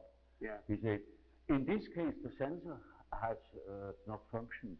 Yes. Yes. Now, we call that a scientific explanation. Well, Professor Jung, in our several interesting discussions so far, a great deal of our talk has been some of the very fundamental aspects of your theories and writing, and of course, purpose and getting some of your reactions to these fundamental ideas so that our students, many of whom have not had an opportunity to study a great deal of your work, might sort of be introduced to some of your ideas from you personally, which of course is probably the best way they possibly could be. Now, as one looks over your work, one is impressed with a much broader scope, of course, and just the beginning fundamental outline of a theory of personality. Well, of course, when you study human psychology, you can't help noticing that man's psychology doesn't only consist of the ramifications of instinct in his behavior. These instincts are not the only determinants. There are many others, and the study of man from his biological aspect only is by far insufficient to understand human psychology. It is absolutely necessary that you study man also in his social and general environments. Yes. And so you have to consider, for instance, the fact that there are different kinds of society, different kinds of nations, different traditions, and to that purpose it is absolutely necessary that one treats the problem of the human psyche from many standpoints, and each is a most considerable task, naturally. Thus, when I, after my association experiments, when I realized that there is obviously an unconscious, the question arose, now what is this unconscious? Does it consist merely of rests, of remnants of conscious activities, or are there things that are practically forever unconscious? In other words, is the unconscious a factor in itself? And I soon came to the conclusion that the unconscious must be a factor in itself, because I observed time and again that, for instance, the people's dreams or schizophrenic patients' delusions, fantasies, contain the motives which they couldn't possibly have acquired in our surroundings. This depends upon the fact that the child is not born tabula rasa, but it is a definite mixture of or combination of genes, and the gene, although the genes seem to contain chiefly dynamic factors, arrangeurs of a certain behavior, um, they have a tremendous importance also for the arrangement of the psyche. The psyche too, in as much as it appears naturally. Before it appears, you cannot study it, but in as much as it appears, it has certain qualities, it has a certain character, and that must depend upon the elements born in the child. So, factors determining human behavior are born with the child and determine its further development. Now that is one side of the picture. The other side of the picture is the individual lives in connection with others in certain definite surroundings that will influence the given combination of qualities. And that is now also a very complicated factor, because the environmental influences are not merely personal. There are any amount of objective factors, the general social conditions, laws, convictions, ways of looking at things, of dealing with things. Now, these things are not of an arbitrary character. They are historical.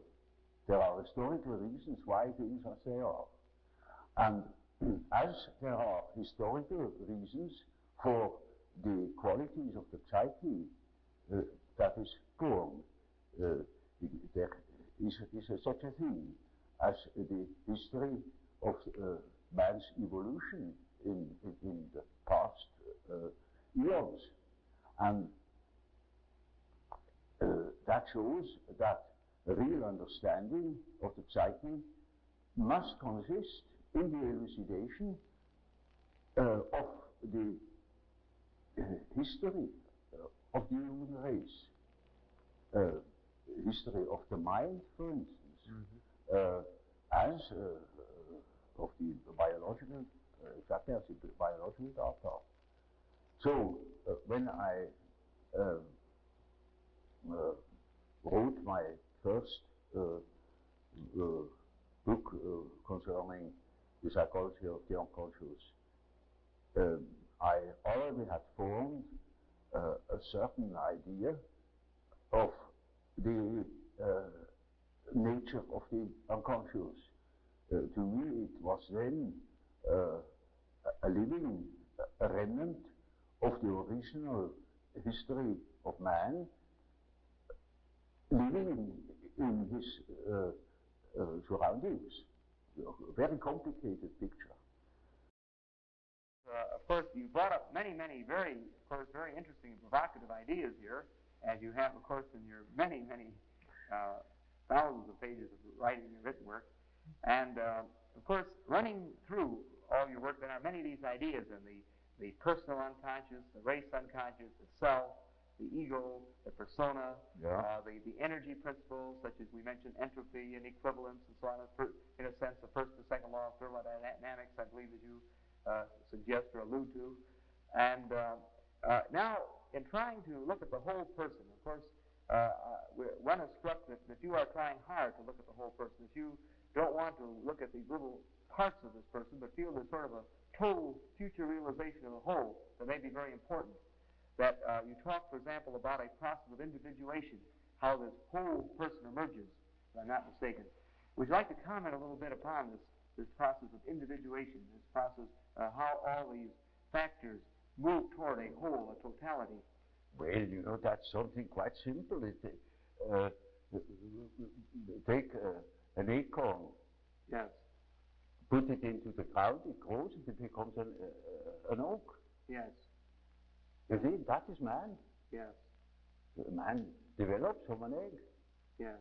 And develops into the whole man. Yes. And that is the law that is in him. Well, when you spoke with Dr. Einstein in your early discussions, you were saying earlier that he more or less tried out some of his ideas on you. Did you ever bring to him the possibility or ask his opinion about the possibility that relativity might apply to psychic function?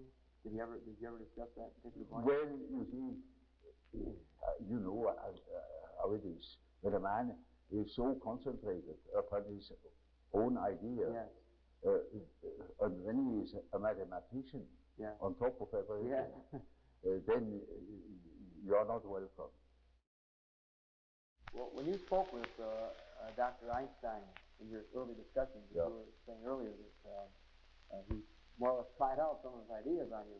Did you ever bring to him the possibility or ask his opinion about the possibility that relativity might apply to psychic function? Did you ever discuss that particular point? Well, you see, you know how it is. When a man is so concentrated upon his own idea, and when he is a mathematician on top of everything, then you are not welcome. Yes, that's right. What year was it that you were friends with Einstein? When? Well, I wouldn't call myself a friend. I was simply the host. No. What year was it? And I tried to listen and to understand. And so there was little chance to insert some of my own ideas. Yes. Was this after he'd already formulated the relativity theory, or just before? Well, it was just when he worked on it. Just when he was working on it. Yes. That was very interesting. Right in the beginning. Yes. Yes. It was very interesting. Yes. Very interesting. In your dealings with Professor Toynbee, you know, we were discussing that you knew him, had contact with him. Have you gotten rather interested in his ideas of history? Oh yes, you see his ideas about the life of civilizations. That is ruled by archetypal forms. Yes. And Toynbee has seen that what I mean by the historical function of archetypal developments. I see. See, that is a mighty important determinant of human behavior that lasts for centuries or for thousands of years and expresses itself in symbols. Yes. Yes. Sometimes symbols you would think nothing of it. For instance, you know that the Russia, the Soviet republics, have that symbol of the red star. Yes. Now, it's a five-ray red star. Yes. America has the five-ray white star. Yes. They are enemies. Yes. And can't come together. Now, in the Middle Ages, for about at least 2,000 years, the red and the white is the couple. I see. That is ultimately destined to marry each other. Yes, I see. Very, very interesting. You see? Very interesting. Yes. And so, America is a sort of matriarchy in as much as most of the money is in the hands of women. Yeah, that's right. And Russia is the land of the little father. Yes. You see, that's the patriarchy. Yes, very, very interesting. And so it is father and mother, you know. The white woman, in Middle Ages, they call it the white woman, the Femina Candida, and the Servus Rubeus, the red slave. I see, yes. Now, so it was going to happen. The two lovers that quarrel with each other. Yeah. I was about to ask you a little bit about what seems to be a very fundamental part of your writing and your ideas, and it's encased in the term Mandala. Now this seems to be sort of an ultimate realization, a direction, and I would certainly be most interested in hearing your observations on this idea. Well, Mandala is just one typical archetypal form. Yes. It is what they call in alchemy the quadratura circuli, Yes. the square in the circle, Yes. or the circle in the square. Yes. And it is an age-old symbol. Yes. That goes right back in the prehistory of man, Yes. and is all over the earth. Yes. And it either expresses the deity or the self. Yes. And these two terms are typologically very much related. Yes. Which doesn't mean that I believe that God is a self or that the self is God. I see. I make that statement that Yes. there is a psychological relation. Yes. And that can be, have plenty of evidence for it. Yes. And it is a very important archetype. It's the archetype of an inner order. I see. And it is always used in that sense, either to make the arrangement of the many, many aspects of the universe, a world scheme, or a scheme of our psyche. Yeah. And it expresses the fact that there is a center and a periphery. Yeah. And it tries to embrace the whole. It's a symbol of wholeness. Wholeness. So you see, in a moment where, say during a treatment, when there is great disorder and chaos in a man's mind, Yes. then this symbol can appear as in the form of a mandala in a dream, or when he makes imaginary fantastical drawings or Yes. something of the sort. There it spontaneously appears as a compensatory archetype, bringing order, showing the possibility of order. So sort of a direction, a goal. Centeredness. Yes. Centeredness. Centeredness, yes. And it means a center which is not coincident with the ego, but with the wholeness. It is wholeness. It is our wholeness, which I call the self. Yes. Self is the term for wholeness. Yes. And I am not whole in my ego. My ego is a fragment of my personality. Total self, yes. So you see, that the center of a mandala is not the ego, it is the whole personality. The whole self. The center of the whole personality. Yes. And it plays a very great role in the East, for instance. But in the Middle Ages equally. Yes.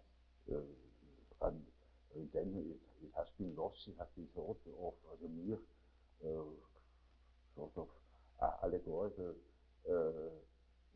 decorative motive. But a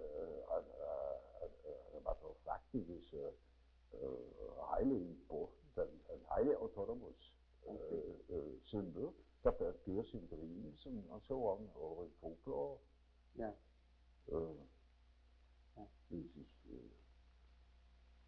This is what could easily say that the main archetype. Yes. Yes. Now, in speaking of this totality, which you say is sort of unified in the self, and of course, as you suggested here, that the mandala is this very important archetype symbolizing this balance, I believe, as you alluded to here. Yes. Of course, sometimes we try in psychology to start from whatever totality does exist in the individual and try to sort of look into underlying motivation, and we have recently used a great deal of certain types of testing that we call projective tests. And as you've already suggested, and we all know, of course, very well, that you certainly played a major role in developing this point of view with your word association method.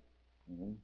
And of course, to a great degree, another very interesting development, of course, about 1922, Herman Rorschach developed his ink blot or Rorschach test. Now, first of all, to even talk a little bit more about word association work, we've talked a little bit about it already. We've heard your comments on it. Would you like to, if we could here, perhaps get into it in a little bit more detail? Now, first of all, what are the ingredients of the word association test? What is involved in the use of it? You mean the practical? Yes, the practical use of it. Yes. Oh, well, you see, in the beginning,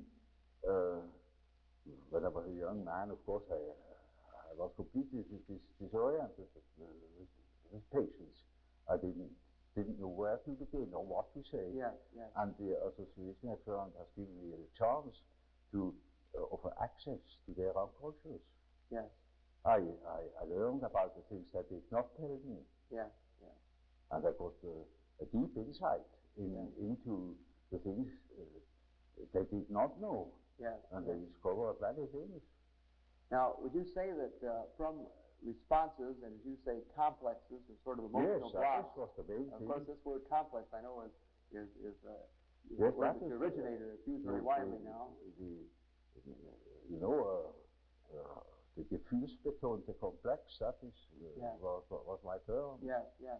Now, do you hope from these complexes or emotional blocks that you uncover as you administer this test to get at materials of the personal unconscious or the racial unconscious or all of the factors that influence this individual? You know, in the beginning there was no question of a collective unconscious or something like that. It is chiefly the ordinary personal contacts that I see.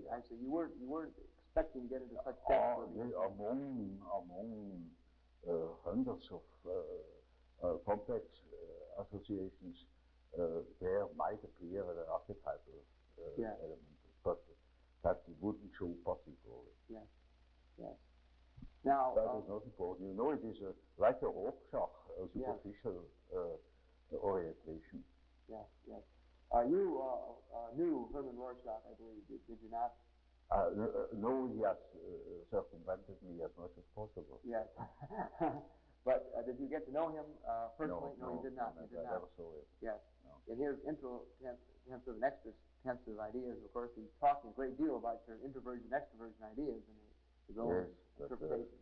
I was anathema because I had first said it, you see, and that is unforgivable. So you really didn't have any personal contact with Rorschach? No personal relation at all. Oh, I see. Are you familiar with his test? Have you seen his test, the Rorschach test? Yes, I know it. Yes. But I never applied it. You never applied the test? Because later on, of course, I didn't apply the association test anymore because it wasn't necessary. Yes. I learned what I had to learn, but for the exact examination of psychic reactions, I think it is a very excellent means. Yes, yes. Well, would you say, for example, that the practicing psychiatrist, the clinical psychologist, or the practicing psychiatrist could use the projective tests like the Rorschach? For instance, for the education of a psychologist, yes, practical psychologist who is meant to do active work with people, yes. I think it was the best means to make him see how their unconscious works. Is that right? The projective test? It's exceedingly didactic. I see. There you can demonstrate repression or the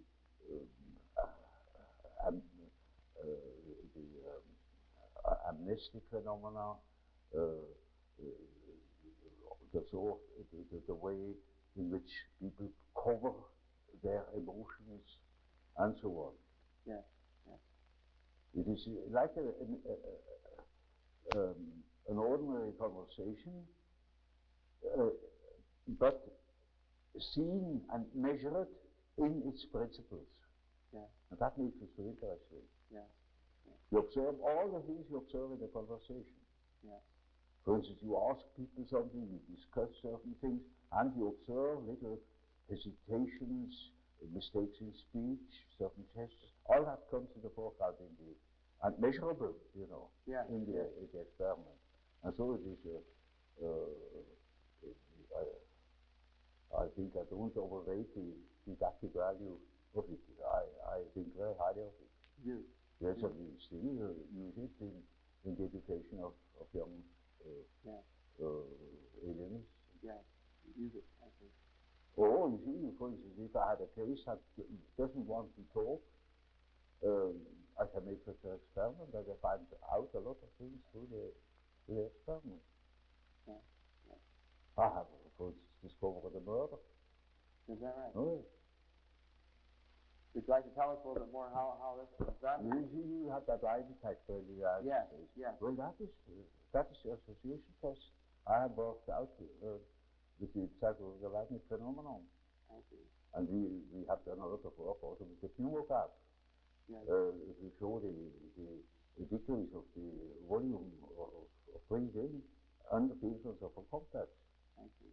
That is one of the reasons of a tuberculosis that arises from such a condition. People have a very shallow breathing, don't ventilate the epicels of the lungs anymore, Yes. and get a tuberculosis. Mm. Half of the tuberculosis cases are psychic. Yes. Yes. Of course, this matter of psychic tubercular cases and so on, of course, gets us into a particularly interesting special case of motivation that we're talking a lot about in the United States today, and I'm sure that is of interest to you also. This is the whole area of psychosomatic medicine, the way our unconscious, emotional elements of the total I have personality. seen quite a lot of astounding cures of tuberculosis, chronic tuberculosis, by analysis, where people learn to breathe again. But it wouldn't have helped them if they had learned to breathe normally. That wouldn't have helped. But understanding what the complexes was, that has helped them. Yes. Well, when did you first become interested in the psychic factors of tuberculosis? Was it many years ago? When did you first become interested in the psychic factors of tuberculosis? I was a alienist to begin with. I was always interested. Yes, you were. Always interested, naturally. Yes, yes. Now, of course... presumably because I understood so little of it. Yes. Or I noticed that I understood so little. Yes. Now, the point that this leads to very logically is the point I started making a moment ago. I'm sorry to interrupt you. But you see, this is very much the heart of a lot of our thinking today, the area that we call psychosomatic medicine. Yes, sir. Where we are now, right now, becoming more and more interested in the very thing you're saying, how these emotional, how these unconscious, how these personality factors can actually have effect on the body. Mm-hmm. And, of course, the classic examples in the United States in the past have been, for example, the peptic ulcer, where they believe this is a case of where these emotional factors have actually created pathology in the body. Yes. And, of course, we've extended these ideas into many other areas. We, for example, feel that where there already is pathology, that these emotional factors can intensify it. Mm-hmm. Not only can it create it, but it can intensify existing pathology. Or sometimes there may be actually symptoms of pathology without these patterns. Now, for example, many of our physicians, or as you say, alienists in America, say that 60 or 70% of their patients are not individuals who have anything that really physically is wrong with them, but they have disorders that are of psychosomatic origin. Yeah, that's well known. Well, yes. Known since more than 50 years. Yes. But the question is how to cure them. Now, what is the, speaking of these psychosomatic disturbances, and as you say, tuberculosis would be one example. We are now, of course, very interested in further research in this matter in the United States, and for that matter, other parts of the world. Do you have any ideas as to why the patient selects this type of symptom for a problem? Why does he show his problem? He doesn't select them. He doesn't select them. To him. They happen to him. Now, you could ask us as well, when you are eaten by a crocodile, how you happen to select that crocodile. Yes. Now, he hasn't selected you. Yes. Now, of course, we mean this in a sense that unconsciously, why is selected? No, not even unconsciously. Not even unconsciously. Yes. In other words, you don't believe that there's any way of tracing in the personality of the individual a reason why we must... You see, that is an extraordinary exaggeration of the importance of the subject. I see. As if he were choosing such things. Even unconsciously. They gave him. Yes. Even unconsciously, there isn't this degree of free will. Yes, I see. Now, in the whole matter of psychosomatic medicine, they have now, for example, very recently hinted that cancer may have psychosomatic involvement. Yes. This doesn't surprise you? Not at all. We know these things since long, you know. And that 50 years ago, we already had these cases, you know, ulcer of the stomach, tuberculosis, chronic arthritis, skin diseases. Yes. All psychogenous under certain conditions. Yes. And even cancer, the fact that cancer may have... Well, you see, I couldn't swear. Yes. But I have seen cases where I thought now I should wonder whether there was not a psychogenic reason for that particular ailment. It came too conveniently. Too conveniently. Yeah. And so some of the studies that, for example, in the United States show that, for example, Jewish women practically never get cancer in the vaginal regions. Yes. We're more often to get cancer, say, in the breast regions, as one example. Yes. And many things can be found out about cancer, I'm sure. You see, to us, it was always a question how to treat these things. And anything is possible. Every disease has a psychological accompaniment. Yeah. And it all depends, perhaps life depends upon it, whether you treat such a patient psychologically in the proper way or not. Yeah. That can help tremendously. Yeah. Even if you cannot prove in the least that the disease itself is psychogenous. Yeah. Or you can have an infectious disease in a certain moment of a psychical ailment or predicament. Yeah. Because you are particularly accessible to an infection. Yeah. Because angina is such a typical psychological disease. Yeah. Yeah. Yet it is not psychological in its physical causation. Yeah. Yeah. It's just an infection. Yeah. But why then? Well, it was a psychological moment. Yeah. Yeah. And you see, when it is established and there's high fever and an abscess, you cannot cure it by psychology. Yeah. Yeah. Yet it is quite possible that you can avoid it by a proper psychological attitude. Yes, yes. So all this interest in psychosomatic medicine is pretty old stuff to you. You've been collecting this for a long time. These things are known here long ago. Yeah, yeah. And so you're not at all surprised by the new developments. Well, for instance, yes. the toxic aspect of schizophrenia. Yes. I had published it 50 years ago. Yes. Just 50 years ago. Yeah. Now one discovers it. Yes. You see, you are far ahead in America with technological things, but in psychological matters and such things, you are 50 years back. Yeah. You simply don't understand it. That's a fact. I'm sorry, you see, I don't want to tell you as a general collective statement. Yeah. You know, you simply are not yet aware of what there is. Yes. There are plenty more things than people have an idea of. I told you that case of that theologian who didn't even know what a horoscope was and thought it was esotericism. You see, everyone who says that I'm a mystic, you know, is just an idiot. Well, he doesn't understand the first word of psychology. Yeah. Well, Professor Jung, in our several interesting discussions so far, a great deal of our talk has been some of the very fundamental aspects of your theories and writing, and of course, purpose and getting some of your reactions to these fundamental ideas was so that our students, many of whom have not had an opportunity to study a great deal of your work, might sort of be introduced to some of your ideas from you personally, which of course is probably the best way they possibly could be. Now, as one looks over your work, one is impressed with a much broader scope, of course, and the just the beginning fundamental outline of a theory of personality. Well, of course,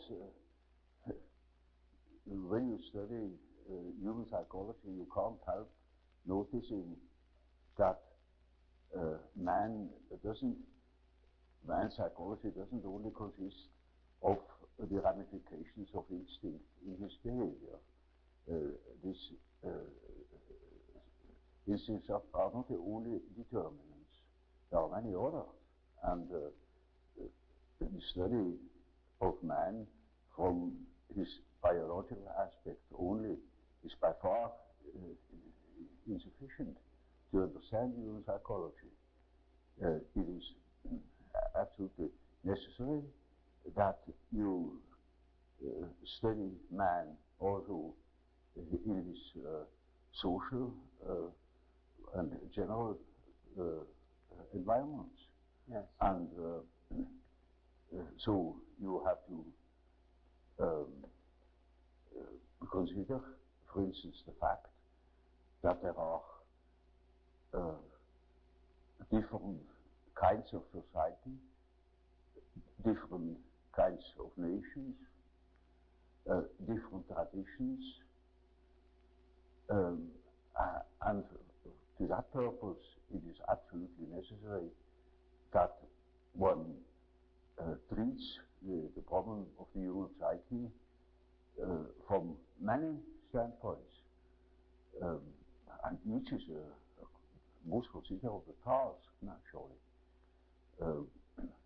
Thus, when I, after my association experiments, when I realized that there is obviously an unconscious, the question arose, now, what is this unconscious? Does it consist merely of rests, of remnants of conscious activities, or are there things that are practically forever unconscious? In other words, is the unconscious a factor in itself? And I soon came to the conclusion that the unconscious must be a factor in itself, because I observed time and again that, for instance, the people's dreams or schizophrenic patients' delusions, fantasies, contain the motives which they couldn't possibly have acquired in our surroundings. This depends upon the fact that the child is not born tabula rasa, but it is a definite mixture of or combination of genes, and the gene, although the genes seem to contain chiefly dynamic factors, arrangeurs of a certain behavior,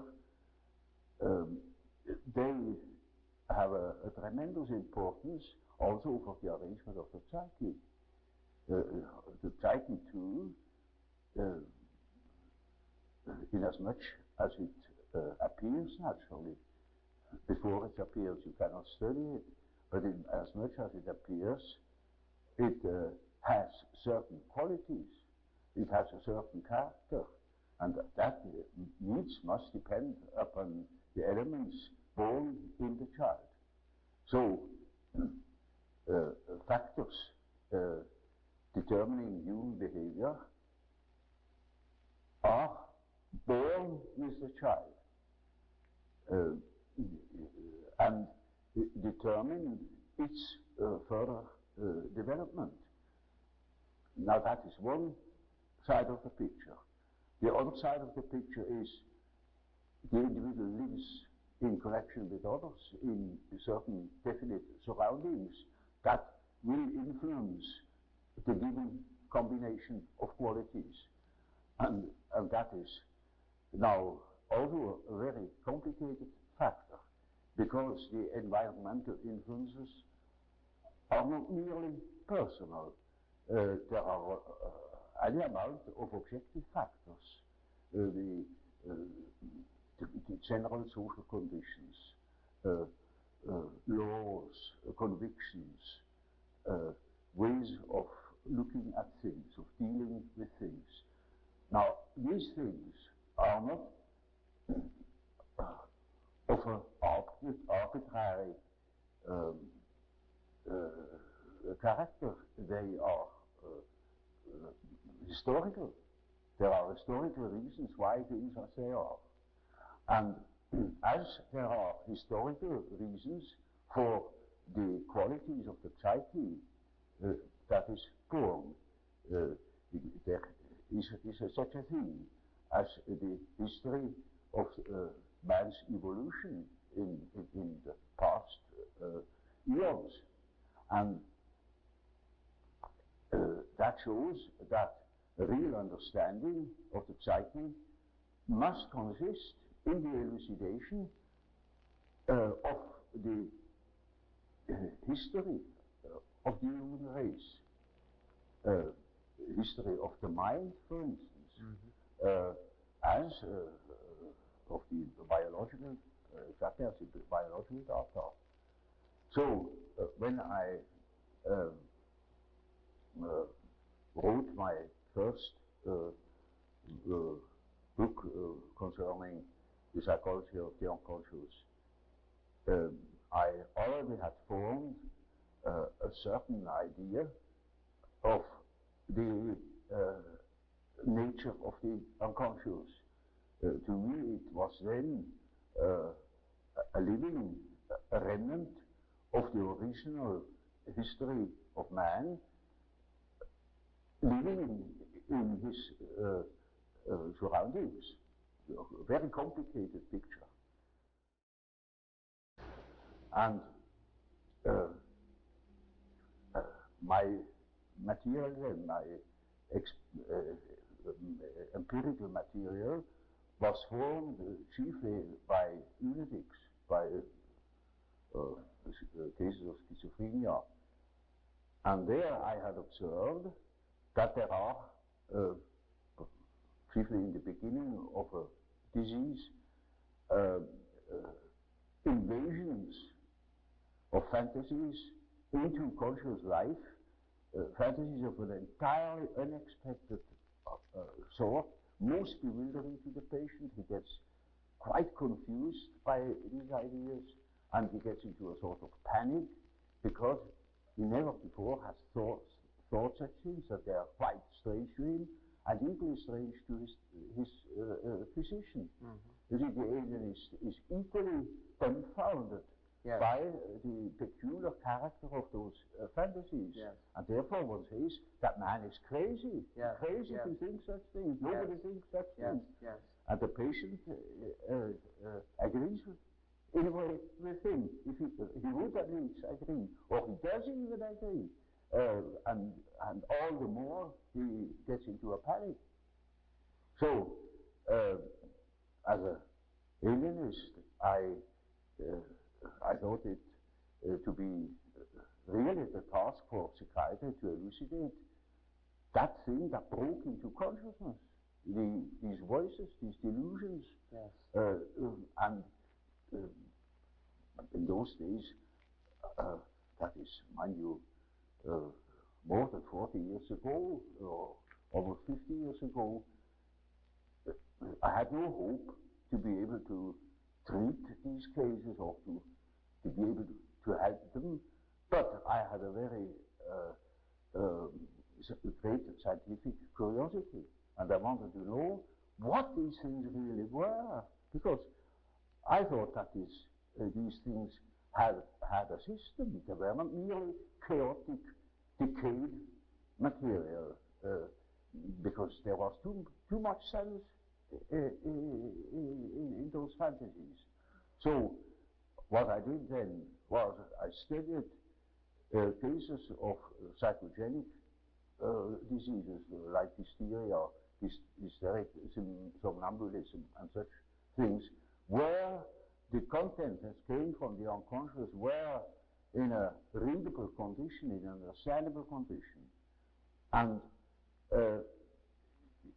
then I saw that in contradistinction to the schizophrenics, the mental contents of hysterics were of a humanly understandable character.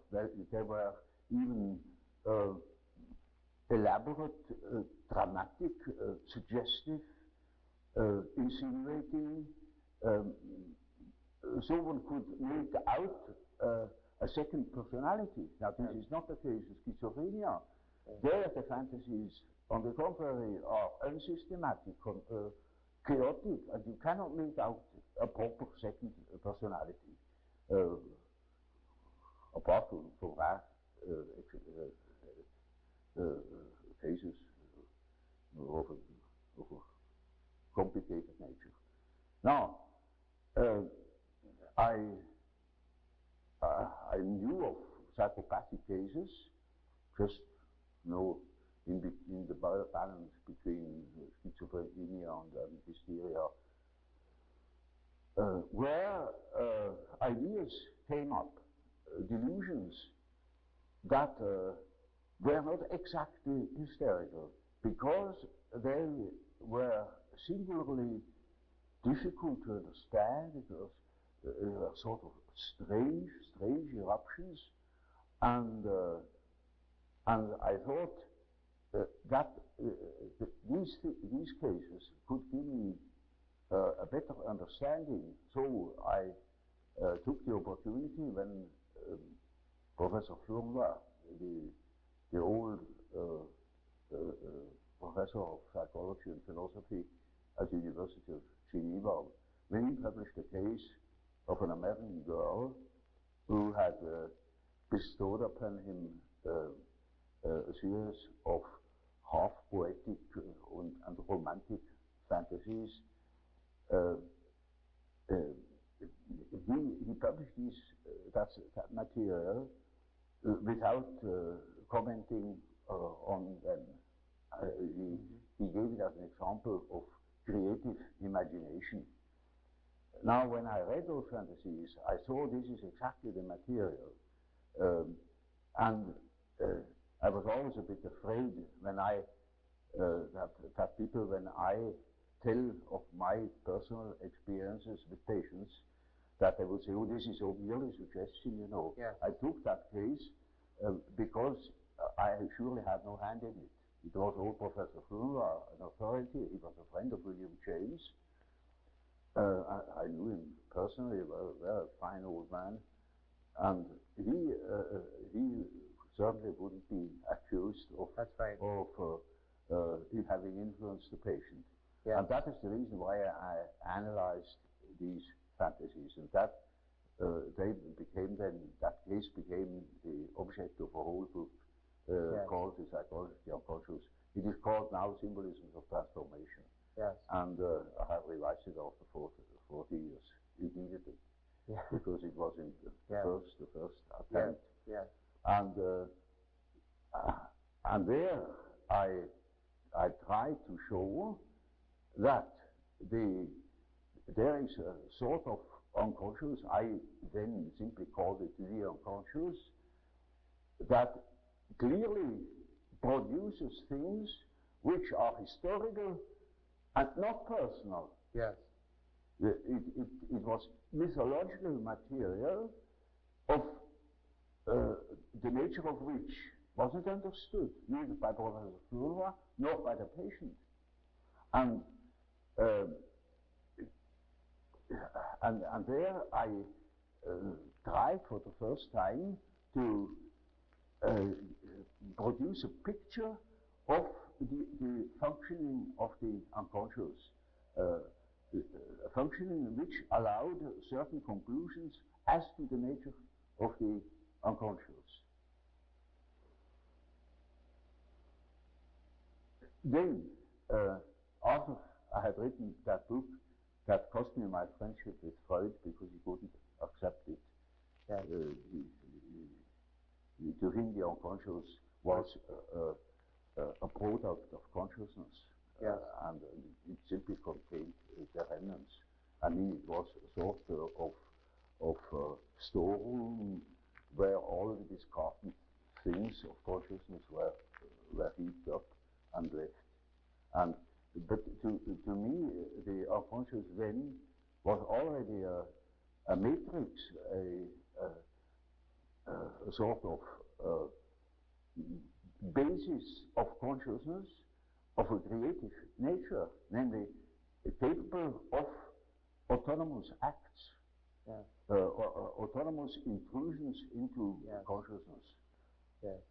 In other words, I took the existence of the unconscious for a real fact, or for a real autonomous factor capable of independent action. Yes. And now that was a problem, a psychological problem of the very first order.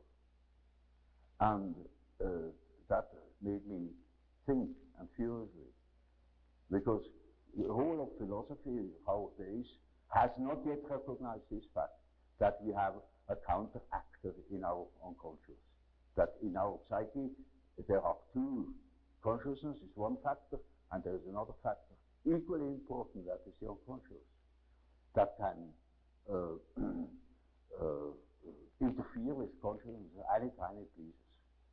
And of course, I say to myself now, this is very uncomfortable, because I think I am the only master in my house, but I must admit that there is another somebody in that house that can play tricks.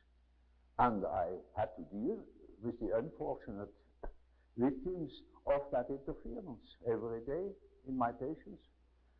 So the next thing I wrote was in 1918, namely a disquisition about the relations between the ego and the unconscious, where I tried to formulate the experiences that are more or less regularly observable in cases where consciousness is exposed to unconscious data, or interferences or intrusions,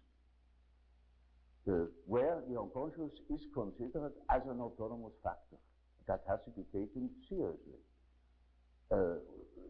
where one doesn't say anymore or undervalue the unconscious by assuming it is nothing but a discarded remnant of consciousness.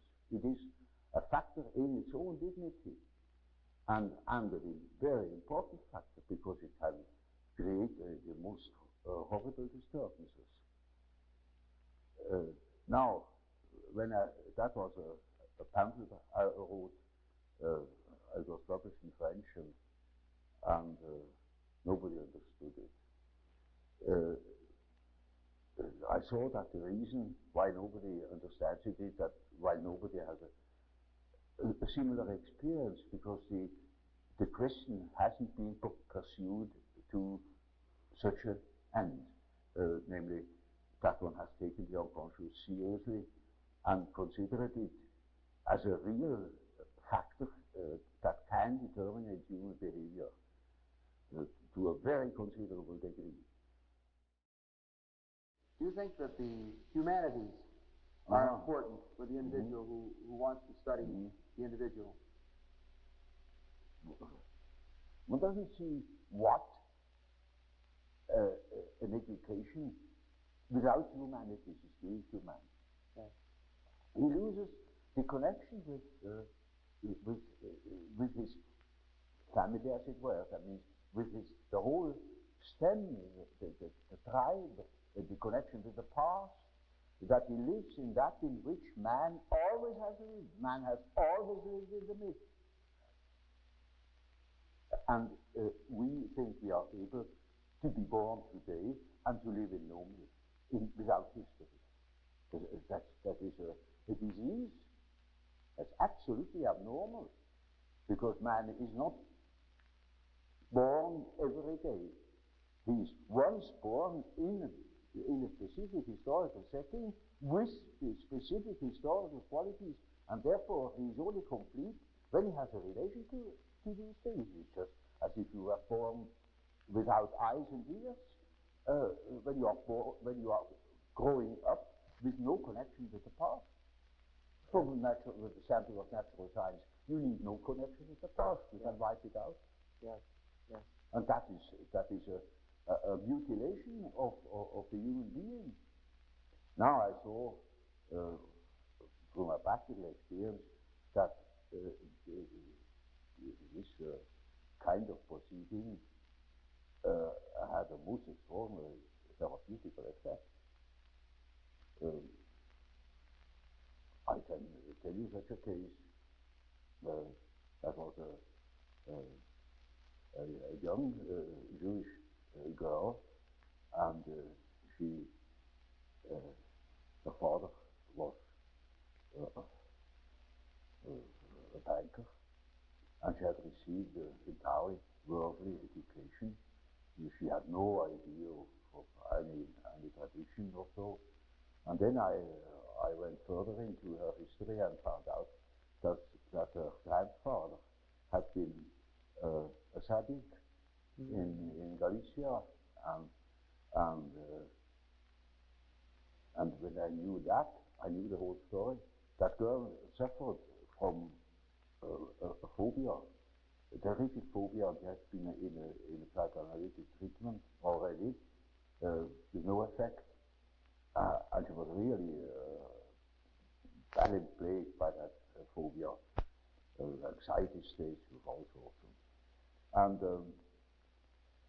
And then I saw that girl has lost the connection with the past, has lost, for instance, the fact that her grandfather was a Sadiq, that he lived in the myth, and her father has fallen out of it too. So I simply told her, you understand what your fear is? You know what you have lost? And she didn't, of course not. I said, your fear is the fear of Yahweh. You know, the effect was that within a week she was cured from so many years of bad anxiety states. Because you see, that went like a lightning through her. But I only could say it because I knew that she is absolutely lost. She thought she was in the middle of things, but she was lost, gone. Made no sense. What is our existence? You know, when we are just average numbers. You know, the more you make people to average numbers, the more you destroy our society. Yes. The ideal state is then a slave state. Then you can go to Russia. There's wonderful. There you can be a number, but one pays it very dearly. Our whole life goes to places. Okay. And so here I have plenty of cases of a similar kind. And that has naturally led me on to a profound study of the archetypes. So, Professor Jung, so you began to see, in a sense, your typologies led to a sort of a theory of the psychology of opposites, that the conscious would reveal one side of a type, and the unconscious would be the other side. Yeah. And that this would be a very important way, then, of helping you to analyze and understand the individual. Diagnostically, it is quite, from a practical point of view, quite important. Well, the point I wanted to elucidate is, you know, in analyzing a patient, you make typical experiences. Namely, there is a sort of typical way in which the integration of consciousness takes place. Namely, the average way is that through the analysis of dreams, for instance, you become acquainted with the contents of the unconscious. I already told you this, to begin with, all personal material. Yes. Subjective questions, questions of the individual's difficulties in adapting to environmental conditions, and so on. Yes. Now, it is a regular observation that when you talk to an individual, and this individual gives you insight into its inner preoccupations, interests, emotions. In other words, hands over his personal complexes. Then you get slowly and nilly-willy into the situation of a sort of authority. Yeah. A point of, you become a point of reference. You know you are in possession of all the important items in a person's development. I remember, for instance, I analyzed a very well-known American politician, and he told me, oh, any amount of the secrets of his trade. And suddenly he jumped up and said, by God, what have I done? You know, you get $1 million for what I have told you now. And I said, well, I'm not interested. You can sleep in peace, I shall not betray you. I forget it within a fortnight. Now you see, that shows that the things people hand out are not merely indifferent things. When it comes to something important, emotionally important, then they hand out themselves. They hand out a big emotional value, as if they were handing over a large sum, as if they were trusting you with the administration of their estate. Yes. And they're entirely in your hands. Yes. Often I hear things that could ruin those people utterly if it perfectly known. Or it would give me, if I should have any blackmailing tendencies, unlimited power to blackmail them. Now you see, that creates an emotional relationship to the analyst. And that is what Freud called the threshold. Yes. Which is a central problem of analytic psychology. It is just so as if these people had handed out their whole existence, and that can have very peculiar effects upon the individual. Either they hate you for it or they love you for it. Yeah. But you are not indifferent to them. And there is then a sort of emotional relation between the patient and the doctor. Yeah. Now, when you hand out such materials, then these contents are associated with all the important persons in the life of a patient. Now, the most important persons are usually father and mother. Yeah. That comes up from childhood. The first troubles are with the parents as a rule. So, in handing over your infantile memories about the father or about the mother, you hand over also the image of father and mother. Then it is just as if the doctor had taken the place of the father, Yeah. even of the mother. Yeah. I had quite a number of male patients that called me Mother Jung, because they handed over the mother to me. Yeah. Yeah. Curiously enough. Yeah. But you see, that's quite irrespective of the personality of the analyst. It is simply disregarded. He functions as if he were the mother, or he functions as if he were the father. central authority. And now that is what one calls transference. That is a particular case of projection. Yes. Now Yes. Freud doesn't exactly call it projection, he calls it transference. Yes. That is an allusion to the old and superstitious idea of handing over a disease, Yes.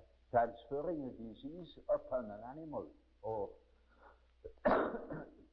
handing over the sin upon a scapegoat, and Yes. scapegoat takes it out into the desert and makes it disappear. Yes. Yes.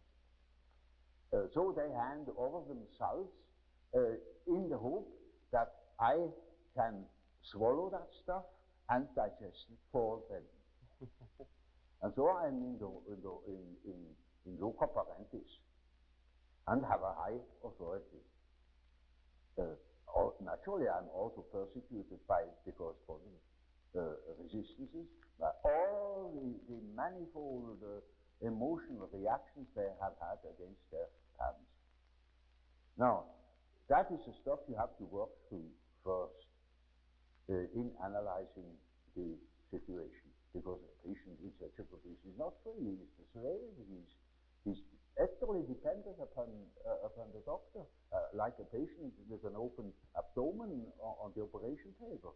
Yeah. He is in the hands of the surgeon for better or worse.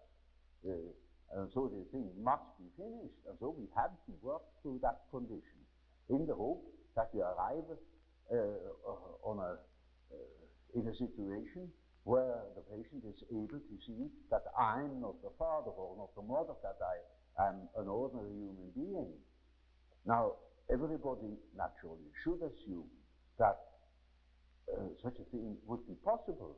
For instance, that a patient could arrive at such an insight when he's not a complete idiot, that I am just a doctor and not that emotional figure of their fantasies. But that is very often not the case. So I had a case that was an intelligent young woman. She was a student of philosophy, very good mind, where one could expect easily that she would see that I am not the parental authority. But she was utterly unable to get out of this delusion. And in such a case, one always has recourse to the dreams. It is just as if one would ask the unconscious, now what do you say to such a condition? You see, she says of the unconscious, of course I know you are not my father, but I just feel like that. It is like that. I depend upon you. And I say, now we see what the unconscious says. Now the unconscious produces dreams in which I really assume a very curious role. You know, she was a little infant, she was sitting on my knees, I held her in my arms, I was a very tender father to the little girl, you know, and more and more, her dreams became emphatic in that respect, namely that I was a sort of child, and she is a very little, frail human thing, you know, and quite a little girl in the hands of an enormous being.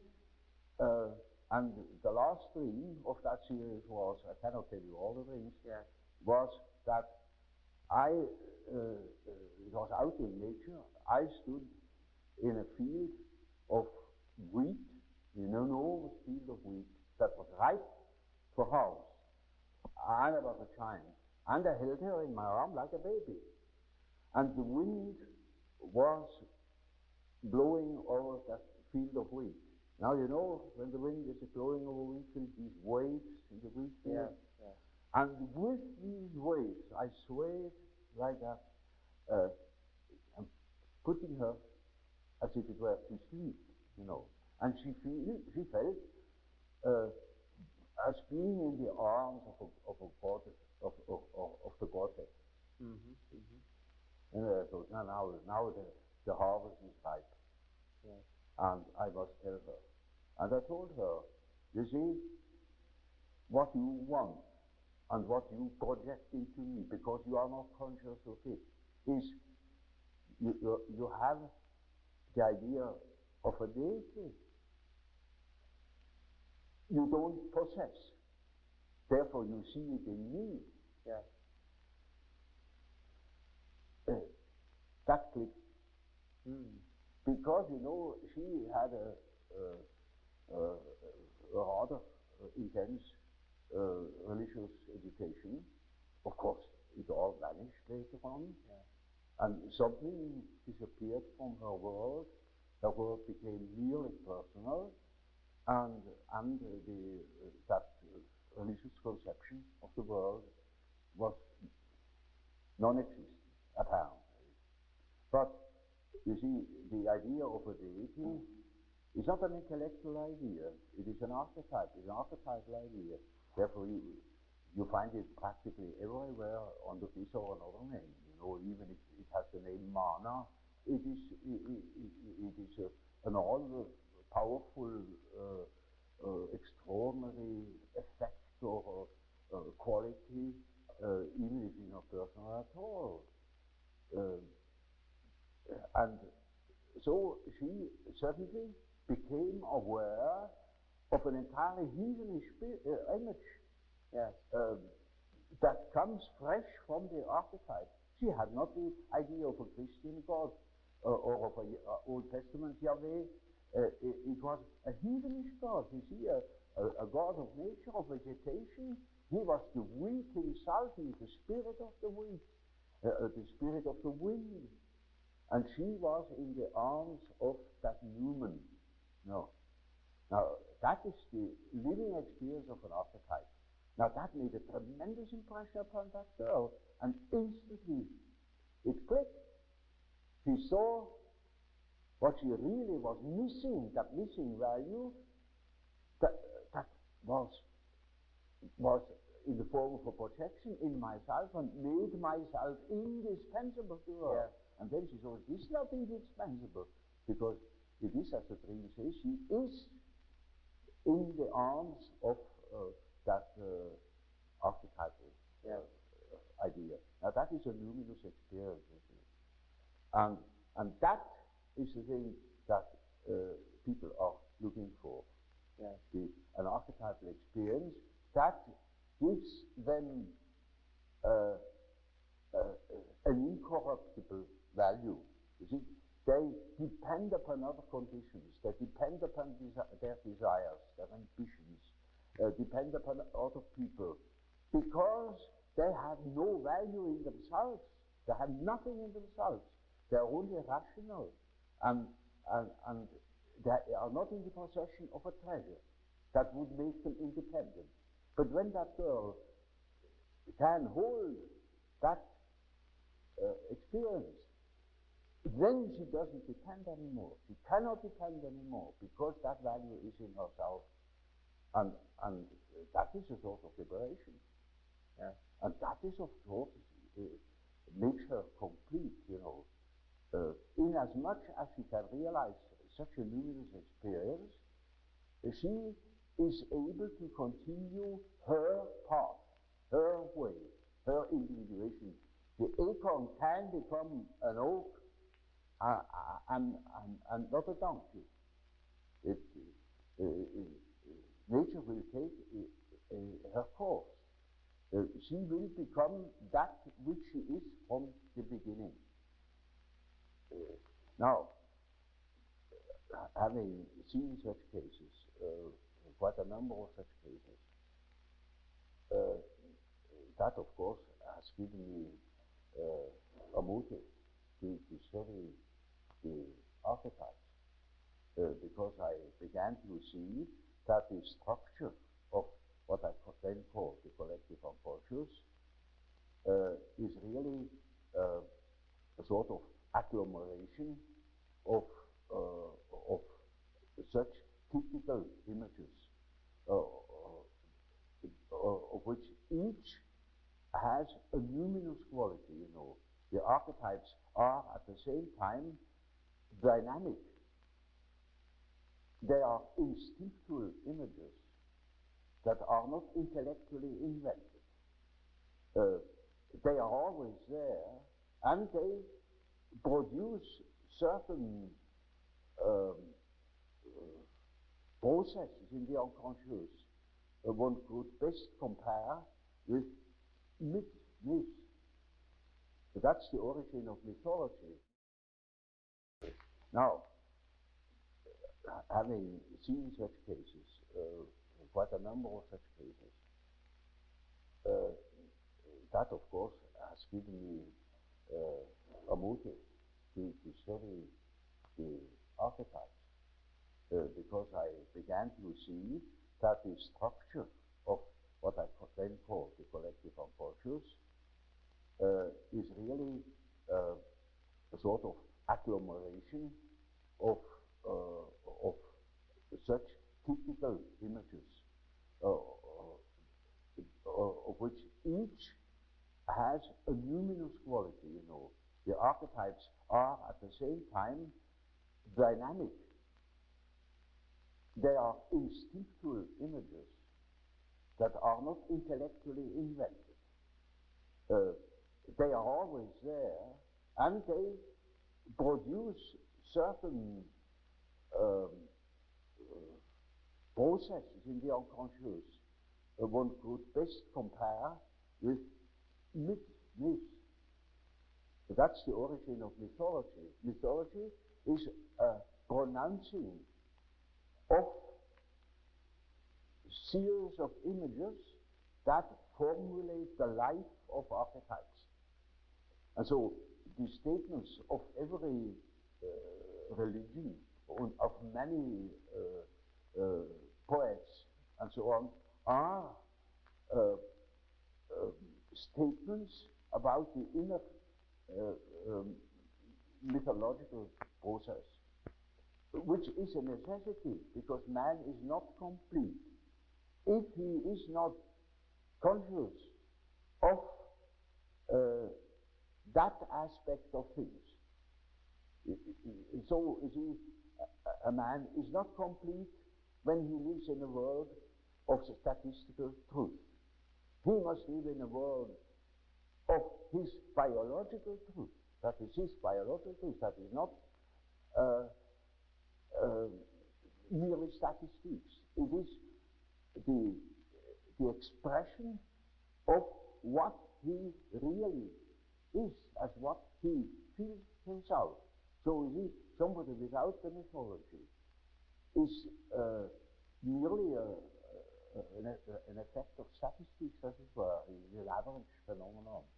And while the truth is, the carriers of life are individuals, not average numbers.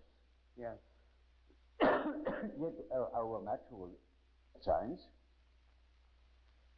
makes everything to an average, reduces everything to an average, and of course all the individual qualities are wiped out. That of course is most unbecoming. It is unhygienic. It deprives people of their specific values where they are individuals. It deprives them of the most important experiences of their life, where they experience their own value, maybe the creative background of their personality. Now, see, the trouble is that nobody understands these things apparently. It's just quite strange. Do you think that the humanities are important for the individual who wants to study the individual? One doesn't see what an education without humanities is doing to man. Yes. He loses the connection with his family, as it were. That means with the whole stem, the tribe, the connection with the past. That he lives in that in which man always has lived. Man has always lived in the myth. And we think we are able to be born today and to live in normally, without history. That is a disease. That's absolutely abnormal, because man is not born every day. He is once born in a specific historical setting with the specific historical qualities, and therefore he is only complete when he has a relation to these things. It's just as if you were born without eyes and ears. When you are growing up with no connection with the past. From with the sample of natural science, you need no connection with the past. You can wipe it out. Yes. Yes. And that is a mutilation of the human being. Now I saw from my practical experience that this kind of proceeding had a most extraordinary therapeutic effect. I can tell you such a case. That was a young Jewish girl, and her father was a banker, and she had received entirely worldly education. She had no idea of any tradition or so. And then I went further into her history and found out that her grandfather had been a tzaddik in Galicia, and when I knew that, I knew the whole story. That girl suffered from a phobia, a terrific phobia, and has been in a psychoanalytic treatment already with no effect. And she was really badly plagued by that phobia, anxiety states with all sorts of. And then I saw that girl has lost the connection with the past, has lost, for instance, the fact that her grandfather was a tzaddik, that he lived in the myth, and her father has fallen out of it too. So I simply told her, you understand what your fear is? You know what you have lost? And she didn't, of course not. I said, your fear is the fear of Yahweh. You know, the effect was that within a week she was cured from so many years of bad anxiety states. Because you see, that went like a lightning through her. But I only could say it because I knew that she is absolutely lost. She thought she was in the middle of things, but she was lost, gone. Made no sense. What is our existence? You know, when we are just average numbers. You know, the more you make people to average numbers, the more you destroy our society. Yes. The ideal state is then a slave state. Then you can go to Russia. There's wonderful. There you can be a number, but one pays it very dearly. Our whole life goes to places. Okay. And so we here have plenty of cases of a similar kind. And that has naturally led me on to a profound study of the archetype. I got more respectful of archetypes, but now, by Jove,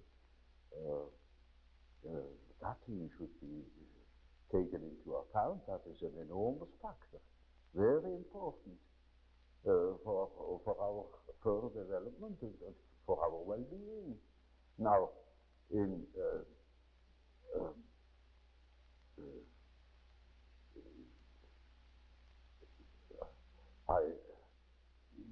it was of course difficult to know where to begin, because this is such an enormously extended field, and the next question I asked myself was, now where in the world has anybody been busy with that problem?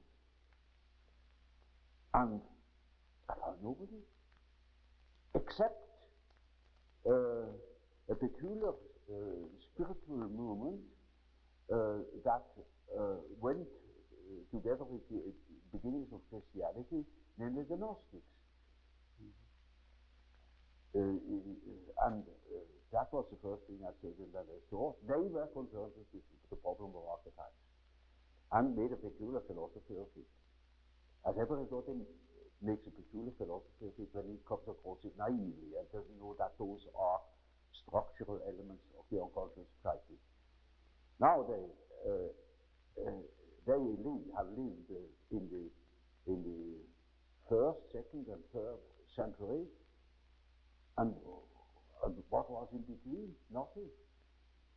And now today we certainly fall into that hole and are confronted by the problems of the collective unconscious, which were then the same in 2000 years ago, and we are not prepared to meet that problem.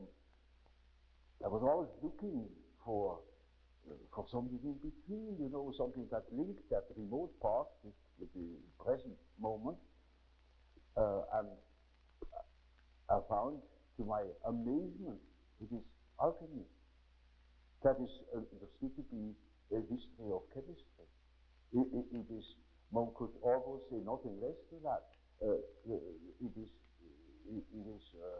a peculiar spiritual movement or philosophical movement. They call themselves philosophers, like Gnosticism.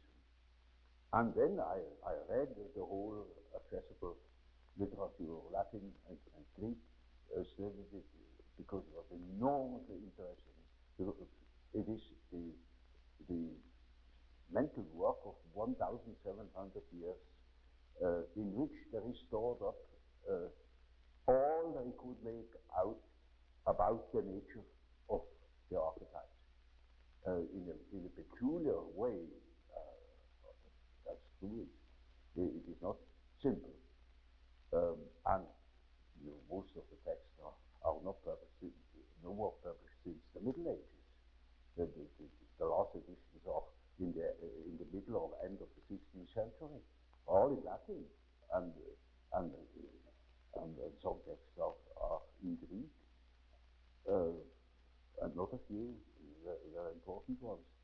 Now, that has given me no end of work, but the result was most satisfactory because it showed me the development of our unconscious relations to the collective unconscious and the variations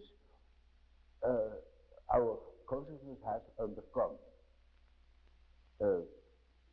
While being unconsciously concerned with these mythological images.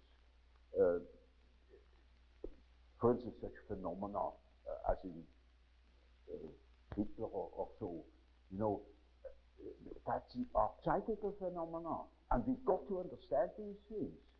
It is just as so as if a terrific epidemic of typhoid fever were breaking out, and we say, now this is typhoid fever. Isn't that a marvelous disease? It can take on enormous dimensions, and nobody knows anything about it. Nobody takes care of the water supply. Nobody thinks of examining the meat or something like that. One simply states that this is a phenomenon, yes, but one doesn't understand it. And to me, of course, it was an enormous problem because it is a factor that has determined the fate of millions of European people and of Americans. It is nobody can deny that he has been influenced by the war. That is all Hitler's doing, and that's all psychology, our foolish psychology. But you only come to an understanding of these things when you understand the background, yes, from which it springs. Yes. And so, of course, I cannot tell you in detail about about alchemy. It is It is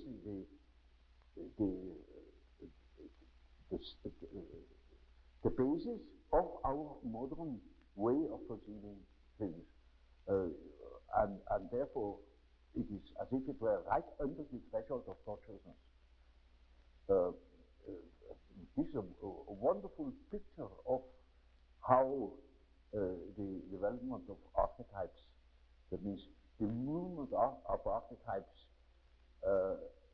looks, when you look upon them as if from above, maybe from today, you look back into the past and you see how the present moment has evolved out of the past.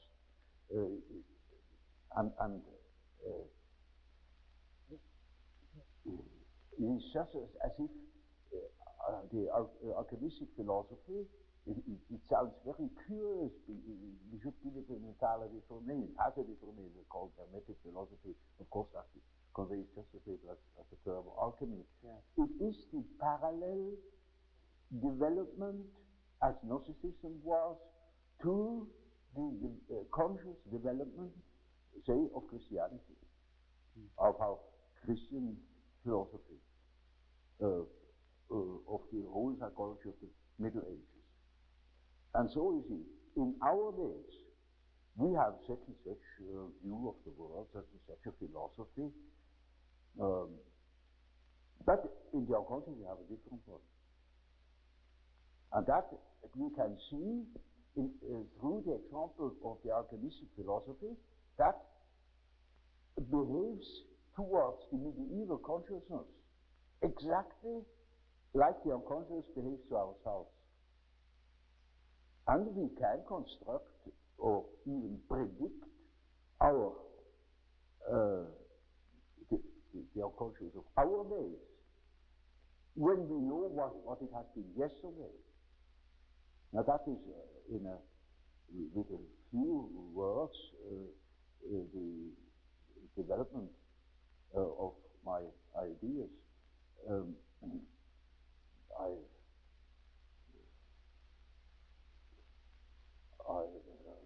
Without going into detail, I couldn't further. Yes, well, you have gone into great detail elsewhere, though, much of your writing, of course. Well, people have to read the books finally, in spite of the fact that they are thick. And we're hoping. I'm sorry.